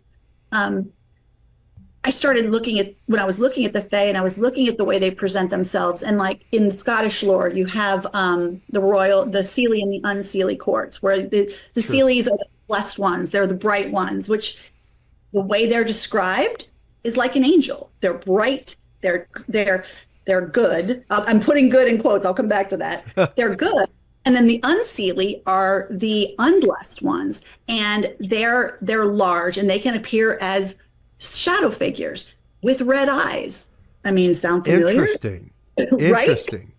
So, and when I say good ones, when it comes to the Seelies, that just means that they are more compassionate as they can be, because the way I understand in various lore is the way that Fae present themselves are more, I would say more animal-like than human-like, because they don't have that type of empathy that we have. So we just have to be that's why we have to be very careful and cautious. Now, explain that they don't have the kind of empathy that we have. So, you know how when we walk outside, and let's just say we witness a snake eating a cat or baby cat. We're like, oh my God. They're not going to think anything, because that's nature. Yeah. And that's the best way I can describe it. They're not tied. I mean, they just, it's a very matter of fact. That's just what happened. Okay. So, they're not going to sit around and cry about it like I would for an hour. But that's why you got. Yeah, and that idea, especially the idea, because we just had Vicky Joy Anderson on talking about shadow people, and shadow beings. We have Nathaniel Gillis on talking about basically solemnic magic and the idea of these shadow beings, this race of beings that have been passing themselves off throughout humanity, using this kind of magic, almost jinn style. Yes. And it's fascinating that you bring up this idea of the large, dark, shadowy figure with red eyes. When you hear especially about some Bigfoot encounters, it's the fact of the eyes are glowing from the inside. And eye shine, it's called, in a red spectrum. Same thing with things like Mothman, stuff like that. So Yeah, shadow people are the things that I've encountered most in my life. Okay. Believe it or not. And here's what's crazy. So I remember having a conversation with Rosemary Ellen Guiley, I think it was at Michigan, about the shadow people. And she was like, they're bad, they're bad, they're bad. And I was like, well, that's not really my experience. She's like, no. And I had so much respect, or had so much respect for but what I can tell you is, even as a kid, I called it the bus station. Actually, I wrote about it in my book, but I called it the bus station because I grew up in Pennsylvania, and in my basement, I would sit as a kid, sit and turn out all the lights, and I would just watch the stairs, and I would watch the little room in my basement that was completely pitch dark. But shadow people are darker than dark. So when I would sit, I would watch them move by, and they were tall and short and thin and large. I mean, just all kinds of different shadows. And I never felt threatened. I just felt like this is just a bus station. They're just passing through. And I was fascinated. I liked watching them.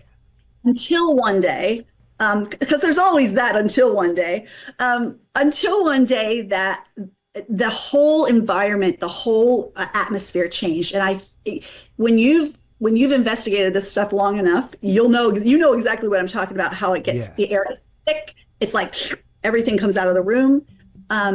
And I noticed an extremely larger than the others, shadow figure on the stairs. And the reason I saw it is because as you went up the stairs, there was a little sliver of light that you could see to go upstairs where outside there was a sliding glass door there, so you could see the light coming in. And I could see it, the shape of it, as it was coming down the stairs because of that little sliver of light.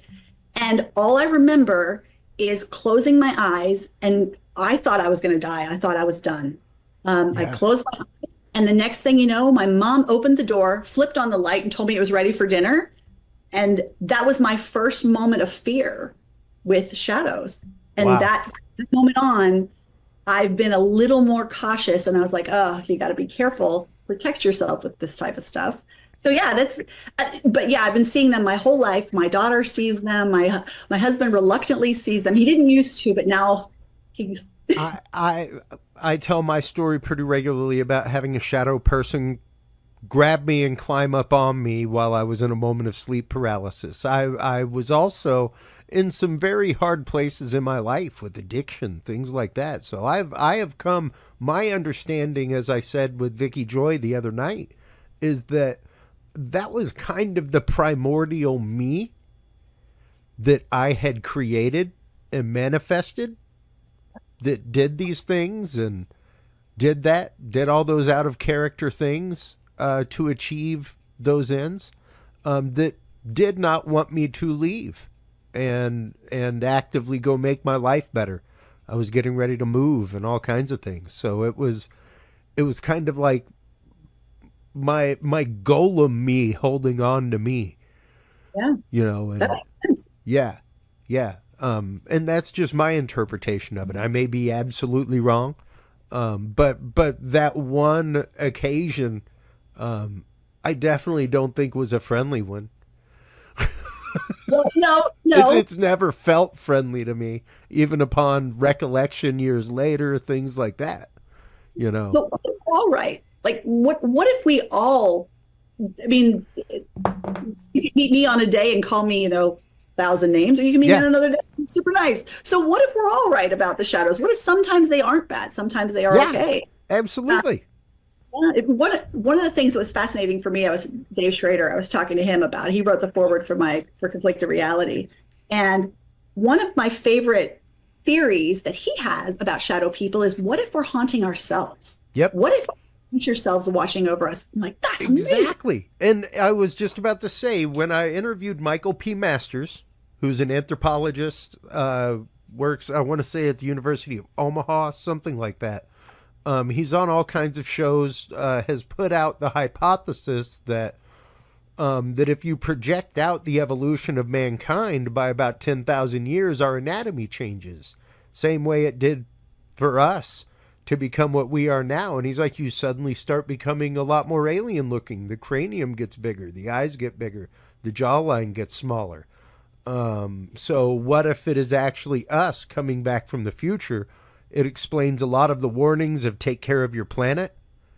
It sure does. It explains a lot of the curiosity of biology and things like that.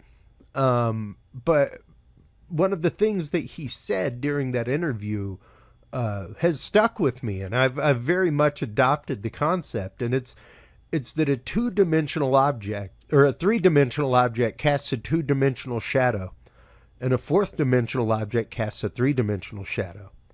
Oh, that's good. So when you start thinking about that in terms of paranormal, Yeah. and the idea that these things are not different than, they are adjunct to our reality. And that, yes, it may take a point of consent for them to entrance and egress this reality, or to even pass through this reality to another dimension of vibration. Who knows? I love it. But it's a fascinating concept when you start exploring that idea married with the idea of consent. You know, because I guess that is, do the fairies operate sans consent, Nikki? I mean, of course they operate on a different set of rules. Same thing as shadow people, same thing as angel or demon or anything like that. Like they operate on a set of rules that are totally unethical and not in line with what we would operate with or call fair in the world. Right. Well, honestly, they have the ability to shapeshift, and but I believe that they're actually smarter than we are. So could they modify themselves in a way to make us more comfortable? Absolutely. To be able to recognize or be willing to see it, be willing to see what they're presenting themselves as. And it's also, I mean, there's lore that says that fairies will present themselves in the type of dress of the region that they're in. So, you might be in the Highlands of Scotland and they're wearing tartan. So, a tartan plaid, or you could be somewhere else and they're dressing just like the local people do. So I think they do what they feel is right for who they're trying to appear to. Okay. And that was one of the points that I was getting to, especially with the idea of consent once again, because when you consider, especially, and this is something that I know we've talked about whenever I've had you on previously, during on-site segments, things like that. But the idea of paranormal, the idea of going out looking for these things, you have an intent, you have set an intent forth. And I posit regularly the fact that you should have nothing more than like a map to your location and a rote checklist of like, do I have my beef jerky? Check. Do I have my field recorder? Check. Do I have my field observation and encounter log? Check. Things like that. Like, see? Check.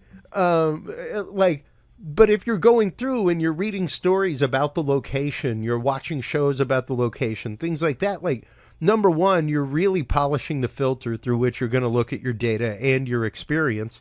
Number two, you may be well charging that atmosphere or even providing your consent for something to piggyback that experience, which is why I'm like, hey, feel free to bring a medium to a paranormal investigation, but should you really turn it into a seance and start actively asking questions? Because when you start actively asking questions, now you've set up a point of intent and consent to answer. So anything can answer. Yep. And it does. Yeah. And it will. Not all the time. It will. It will answer. Yeah. And not always in the ways you want it to. Yeah. My favorite way to investigate is just EVP. That's it. I just phone and record if that's all I have, because I use that because I'm a firm believer that anybody can do this. They just can. Because all you need is your recorder and your intuition. Like, just follow what you're feeling. Yeah. You know, if you pay attention to your body, your senses will tell you if something's around, and it'll tell you if it's good or bad. You just have to pay attention. well, and that's just it. You know, going through and inviting those things, especially if you're inexperienced, if you don't know what you're doing, if you don't have somebody on site who's able to help with such things. Once again, I think that there's a large difference between generalized investigation and the way a lot of people put forth an investigation, which I think invites for a lot of possible issues, you know, for information to get hijacked by something else, for some other intelligence to pick up on that and take the place of. So yeah, which is no less anomalous, don't get me wrong. But it's fascinating what we are capable of doing. Even the idea of CE5 contact. You know, it's one of those. There were reasons why you did. Was it encouraged to call upon fairies for favors or anything like that, Nikki?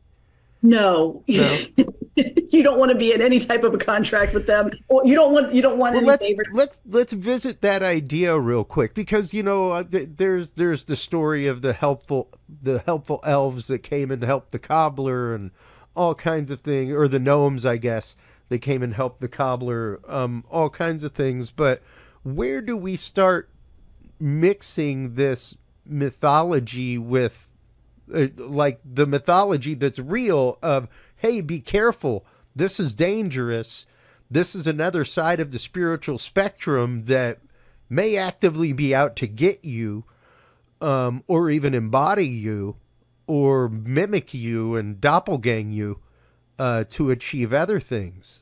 When does that start becoming fairy tale as we know it, literally by the word? In my opinion, we're dealing with fae everywhere. That's what we're dealing with, because of the different ways they can present themselves. We have goblins in lore across the world that present themselves with gray skin, green or gray skin. Know anything else with green or gray skin that we talk about often? Yeah. So there's that. There's, like I said, the angels, the shadow people. We have vampires that are fairies.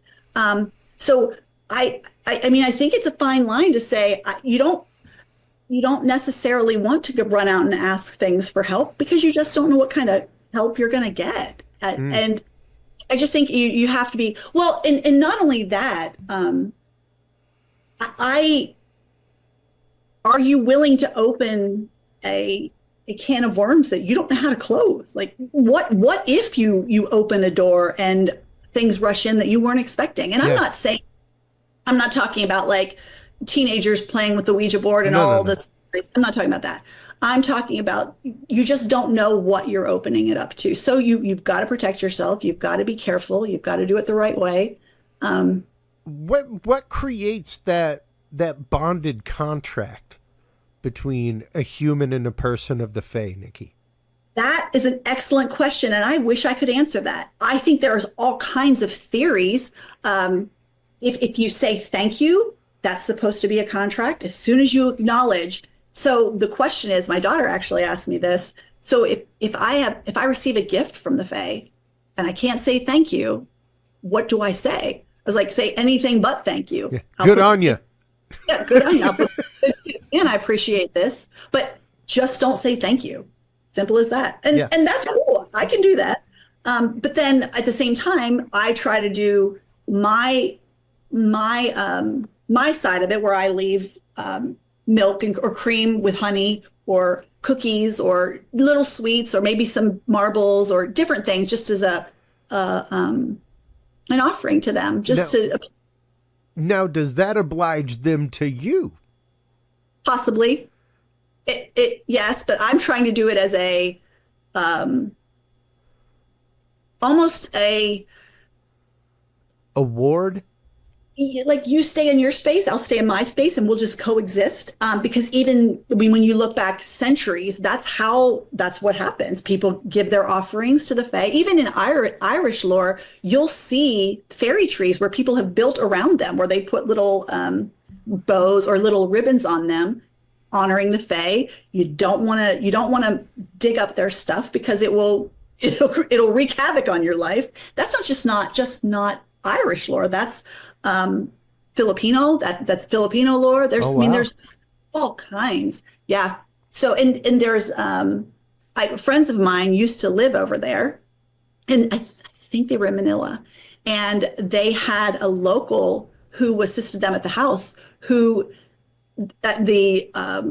the lawn care folks came, and they did something they weren't supposed to do in the yard, and their helper came in the house, or their assistant came in the house, freaking out that the trolls were going to Oh, come wow. after them. And nothing ever happened, thank God. Nothing ever happened, but the belief is there, the lore is there, and it came from somewhere. Yeah, precisely. And that, once again, that idea of them being in the woods, being just adjunct to our society. They Well- come. Go ahead. Yeah, and the crazy thing is sometimes when you go out and interact with them,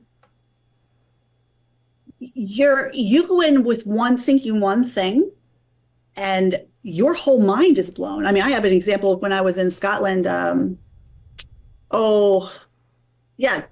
how long? A month ago. I have an example of that when I went and Yeah. did some investigation, which it ended up being really weird, but went and did some investigation, and my whole mind was blown, Chris, because my friend MJ was with me, and it was just her and I. And you heard me talk about Reverend Robert Kirk a Yep. 1,000 times. And we made our way to the fairy knoll, to the on Dunes Hill, where the tree is, that it said that he is right there, where it said he's entrapped in this pine tree on the top of the hill. And Chris, we had that tree to ourselves. I've been talking about going to Aberfoyle for, Wow. I can't even tell you how many years. We had that tree to ourselves, that whole area to ourselves, for at least a half an hour. So I said to MJ, now, for years, Reverend Kirk, and this is when we first started talking, and I said, I want your thought on this. I've admired the man because of what he did, and going around and collecting people's stories and different interactions with the Fae, and his own interactions with the Fae. So when we went to the tree, the story of Reverend Kirk is that he was captured by the Fae, and I talked about this before in one of the snippets, but he was captured by the Fae, and he's held captive in that tree. So I said to MJ, let's do an EVP. Let's see, we're alone. Let's see what happens. I mean, what's the worst that can happen? Nothing, right? So we were standing in front of the tree, and I mean, we were probably 3 feet apart, because she was like right here, I was here, and I was asking questions. And I said, if you're here, what can I do to help release you? And a female voice that wasn't MJ or I, very loud between us, said, don't. And all of a sudden, the hair on the back of my neck stood up and all down my arms. And for some reason, You think? I had a whole different view. And I was like, oh my God, MJ. What And am she I said, doing? Well, What I am I said, doing? what if he's the bad guy? I was like, all these years, bless his heart, I don't know, but Yeah. what if all these years I've been looking at him as like the person that's this fabulous, amazing person that's collecting all this stuff. What if he's not the good guy? What if the reason he's being held captive there is because he did something he should be held captive for? Yeah. So you'll love this. So my back, where the tree is, it's in the middle, obviously, of all these other trees. And MJ was right in front of me, and she looks behind me and she went, turn around. And as I turned around, Chris, we both watched. I swear to you, and MJ can come on here and attest to it as well. We both watched the tree that was a little, probably 20, 25 feet away from us. We could see something translucent moving in the tree and moving the leaves. And I was like, oh my God. I mean, I started to tear up because it was Wow. so mad, because it was almost like a reward for me finally hearing that there's a whole opposite story that no one's ever explored. And I was like, oh, so I'm definitely going to write about that, Yeah. about my experience with that, because quite honestly, now I have to go back and do more investigations, but it was such an amazing experience. And the beauty of Aberfoyle, because it's so small and so quaint, and oh, it was just phenomenal. And we stayed at a bed and breakfast nearby. And as we were driving, we were in the car and we both were like, oh my God, is that a sword sticking out of the water? So there was a sword sticking in a rock coming out of the water. And immediately I'm thinking King Arthur, right? Sure. Well, there's actually a legend in Scotland about the lost soldier. And that in a lot of the locks, you'll find a sword sticking out of the rocks. So cool. But I wanted to make sure I told you that, because one of the things I was talking to MJ as we were coming back down the hill from there, it's like a 20-minute trek up.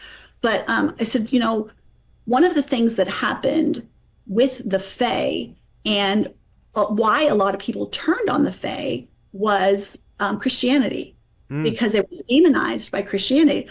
Please don't send me hate mail. I'm telling you. This is just the history of what happened to the lore, folks, and why it went away. Absolutely. So because Christianity introduced the fear associated with the Fae. Yeah. And Reverend Kirk was part of that. I'm like, okay, so what are the possibilities? That's why I was like, I've got to ask Chris, because I know he'll have an opinion on this, a thought on this. I think it's fascinating. Yeah, and I would say if anything, the lore of him sticking around in the area, things like that, is a remnant of the fairy lore to begin with, and I think also probably allowed by the church, because it's a stark warning, that especially the church at that time was still very, and it's somewhat getting back to that point today where like they have reopened the College of Exorcism in Rome, things like that. So there is very much a light and dark aspect coming back to the Catholic Church in that kind of way. And that's very much what it was at the time. It was still the time of exorcisms. It was still, those things were not far down the line. So the idea of, yes, associating everything in a stark black and white way. There was no longer, but the fairies can come and help. As long as you don't disobey their rules, and we live in association with them. It became verboten to live in association with them, period. Right. And that became a very great, I think, scarecrow warning story, so to speak. Yeah. That is what can happen. Like it happened to a priest, so be careful. If it can happen to a priest, it can happen to you. It can happen to anybody, right? Yeah. I find it fascinating, and I'll it's walking in. I love doing research. You and I talked about this. I love it. I do it for myself. I'll do it for the rest of my life just because I find it fascinating.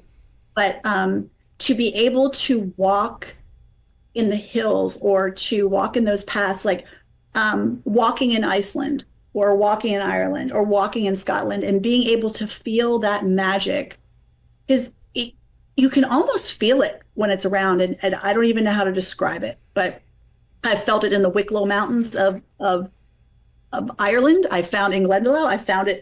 I felt it in Aberfoyle. Strangely, I felt it more in Aberfoyle in Scotland than I did in the Isle of Skye. And the Isle of Skye had a lot of lore. Yeah. So, and obviously I didn't hit every single part of Scotland, but I hit a lot of it. And it was just really, really fascinating to me. The Iceland, I love the Hulda folk who are, we were talking about the good and the bad of the Fae. So some people build houses and little churches for the Hulda folk, while other ones, then they say they do it because they're afraid they're going to take their kids. So there's definitely the fear that is still there today on the Fae. Well, and with that in mind, what kind of are there still stories of interaction? Are there still stories of sightings, things like that? Yes. Okay, so that is my favorite. So was it 19? It was in the early 1900s. In England, there was it's called the Fairy Investigation Society, and it was created for just that, to gather experiences, interactions, encounters with the Fae, all kinds. And when you go in and you look, there's a lot of interactions with like nature Fae, like the ones that look like the flowers or the sylphs or things like that. But there's also others, and it's all over the world. All these things are reported all over the world. And what's fascinating about this, what's fascinating about the Fairy Investigation Society, a person that everyone knows used to be a member of that. It is Walt Disney. Oh, wow. Once a member. Wow. Yeah, the stories are fascinating. That's one of the things I wanted to do was collect. So the book I'm writing, The Dark Side of the Fae, I'm focusing more on some of the darker lore that's out there. There's positive. I mean, there's lighter lore, but that just happens to be what I started to capture. And of course, gazillion types of things you could write about. But one of the things I wanted to do is gather a book together and talk about people's experiences with the Fae. Because what's interesting to me is everyone's experience is different. Even my experiences are different. So some might appear as like a colorful orb, while others might appear as shadows. So there's a whole rainbow of things that the Fae have appeared as. So there's a little spark. My favorite story about the Fae, this is funny, is a fire Fae, and he's called a spark Fae. So what his job is to keep the fire burning. So when sparks when your fire starts to go out, he runs out and relights it. Okay. That's one of my favorite stories because he just sounds so cute. That's a handy dude to keep around, and one that you kind of, I guess, lives among the embers of your fire, but it's funny that is the case, because there was even the goddess of the hearth in ancient Greece, things like that, and that's just it. These things, these Fae had very specific places in that kind of way, very specific jobs that they did, things like that. They represented even different elements and elementals. They sure did. Yes, they sure did. It's Paracelsus that in the 16th century that created the elements for the Fae. Yeah.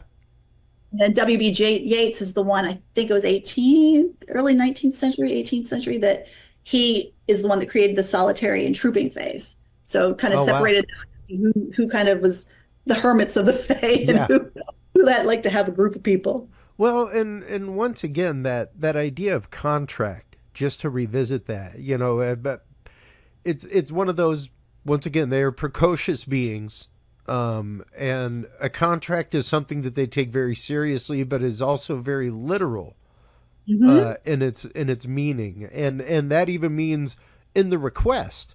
It's kind of the idea of with a genie, don't just wish for 1,000 pounds of gold. You may have 1,000 pounds of gold fall from a helicopter on your head while you're walking through town. You got your 1,000 pounds of gold. Hope you're happy. So yeah, it's one of those like, sure, you can enter into contract with them, but you would have to be very specific about those requests and what you wanted them to do and what that was in exchange for. And what if Reverend Kirk actually was in a contract with them? And that's Exactly. Well, and that's just it. Is even for an exchange of information, to make a contract, to learn things, to stuff like that. So yeah, there is that idea, and it's interesting that dawned on you as you began an EVP. That, oh wait, maybe I shouldn't try to contact this guy, because what if he's actively the problem? that, and I don't know what came over. I think it was the don't. It was the urgency in the EVP that I was like, oh, and it did. I didn't hear it when we were or doing the session. It was afterwards that we played it back, and our eyes both got as big as saucers. Yeah, and there, even the idea of it warning you against not doing what you're doing because you don't know what you're getting into. Right. That is a fascinating prospect in and of itself. I did leave an offering on the tree because I wanted to make sure they knew I appreciated any interaction. Yeah.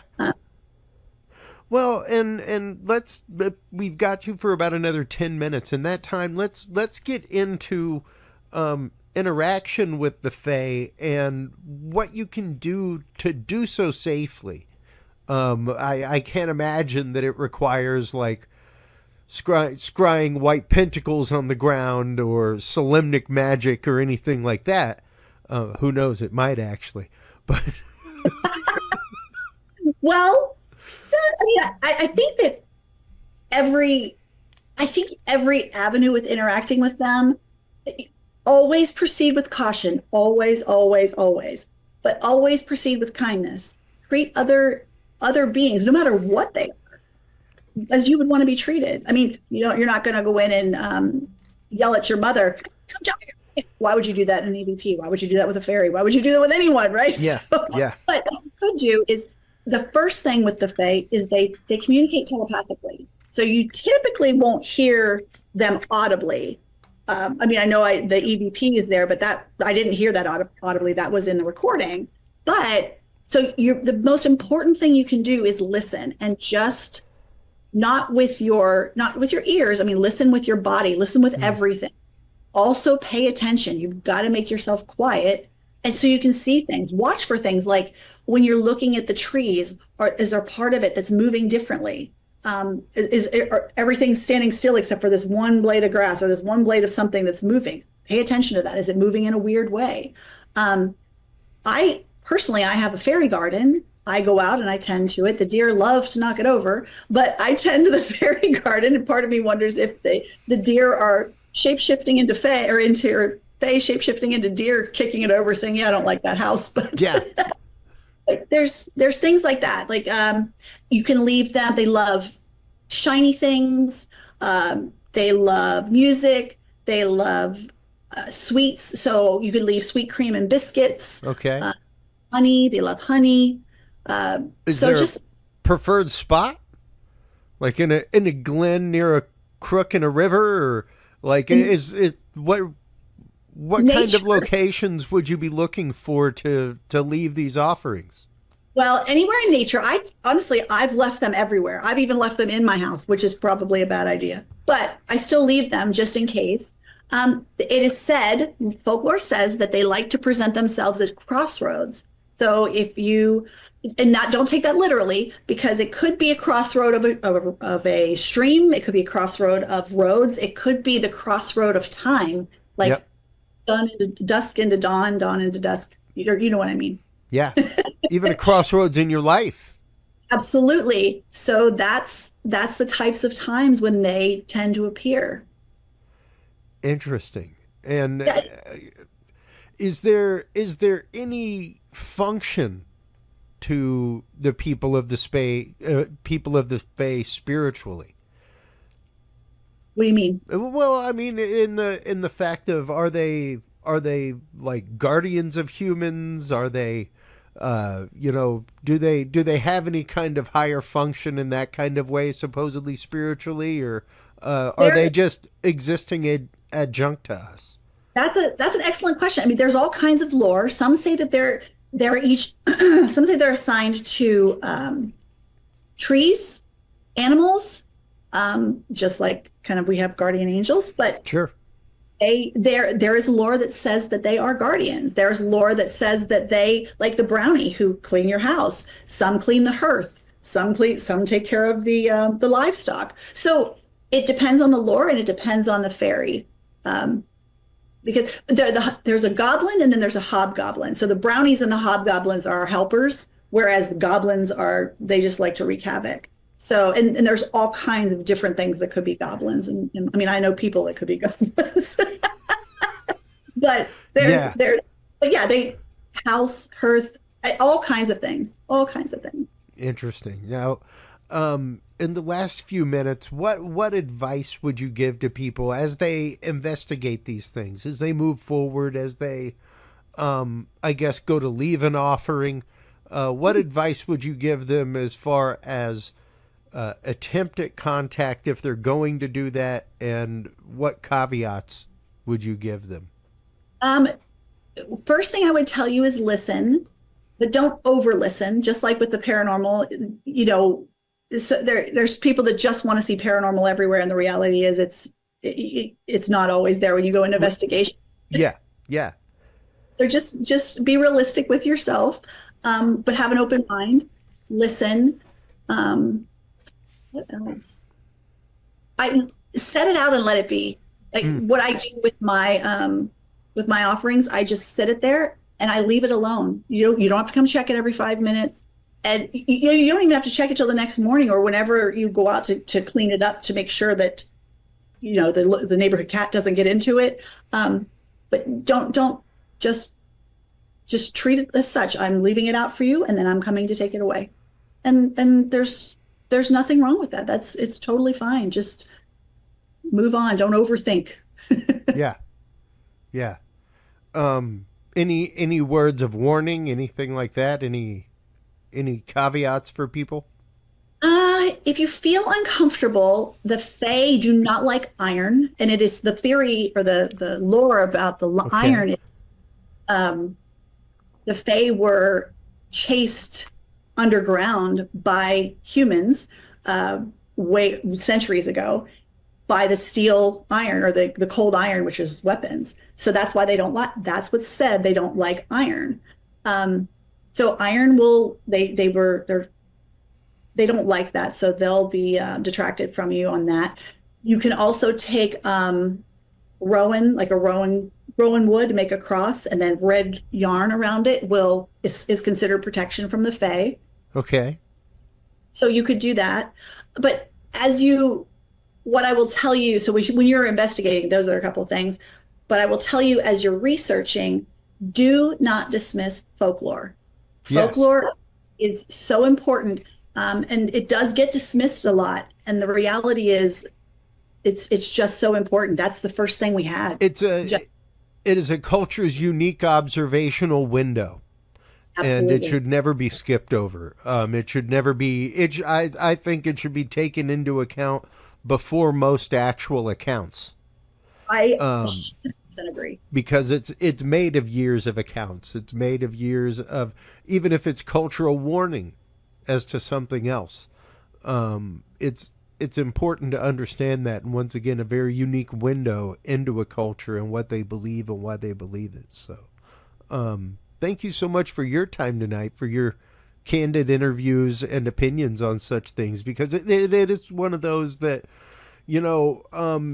I think these topics get very hyped in a lot of shows, and I am all about talking about them. But I think, like you were saying earlier, we need to have a studied point of view. We need to be able to step back. We need to be able to look at all things and take in all points of data whenever it comes to examining these things. Because if you are getting an EVP in every single paranormal investigation, it ceases to be paranormal, and now it's just normal. That's right. So you kind of have to take that into consideration. It's kind of like, when you've had 8 failed relationships in a row.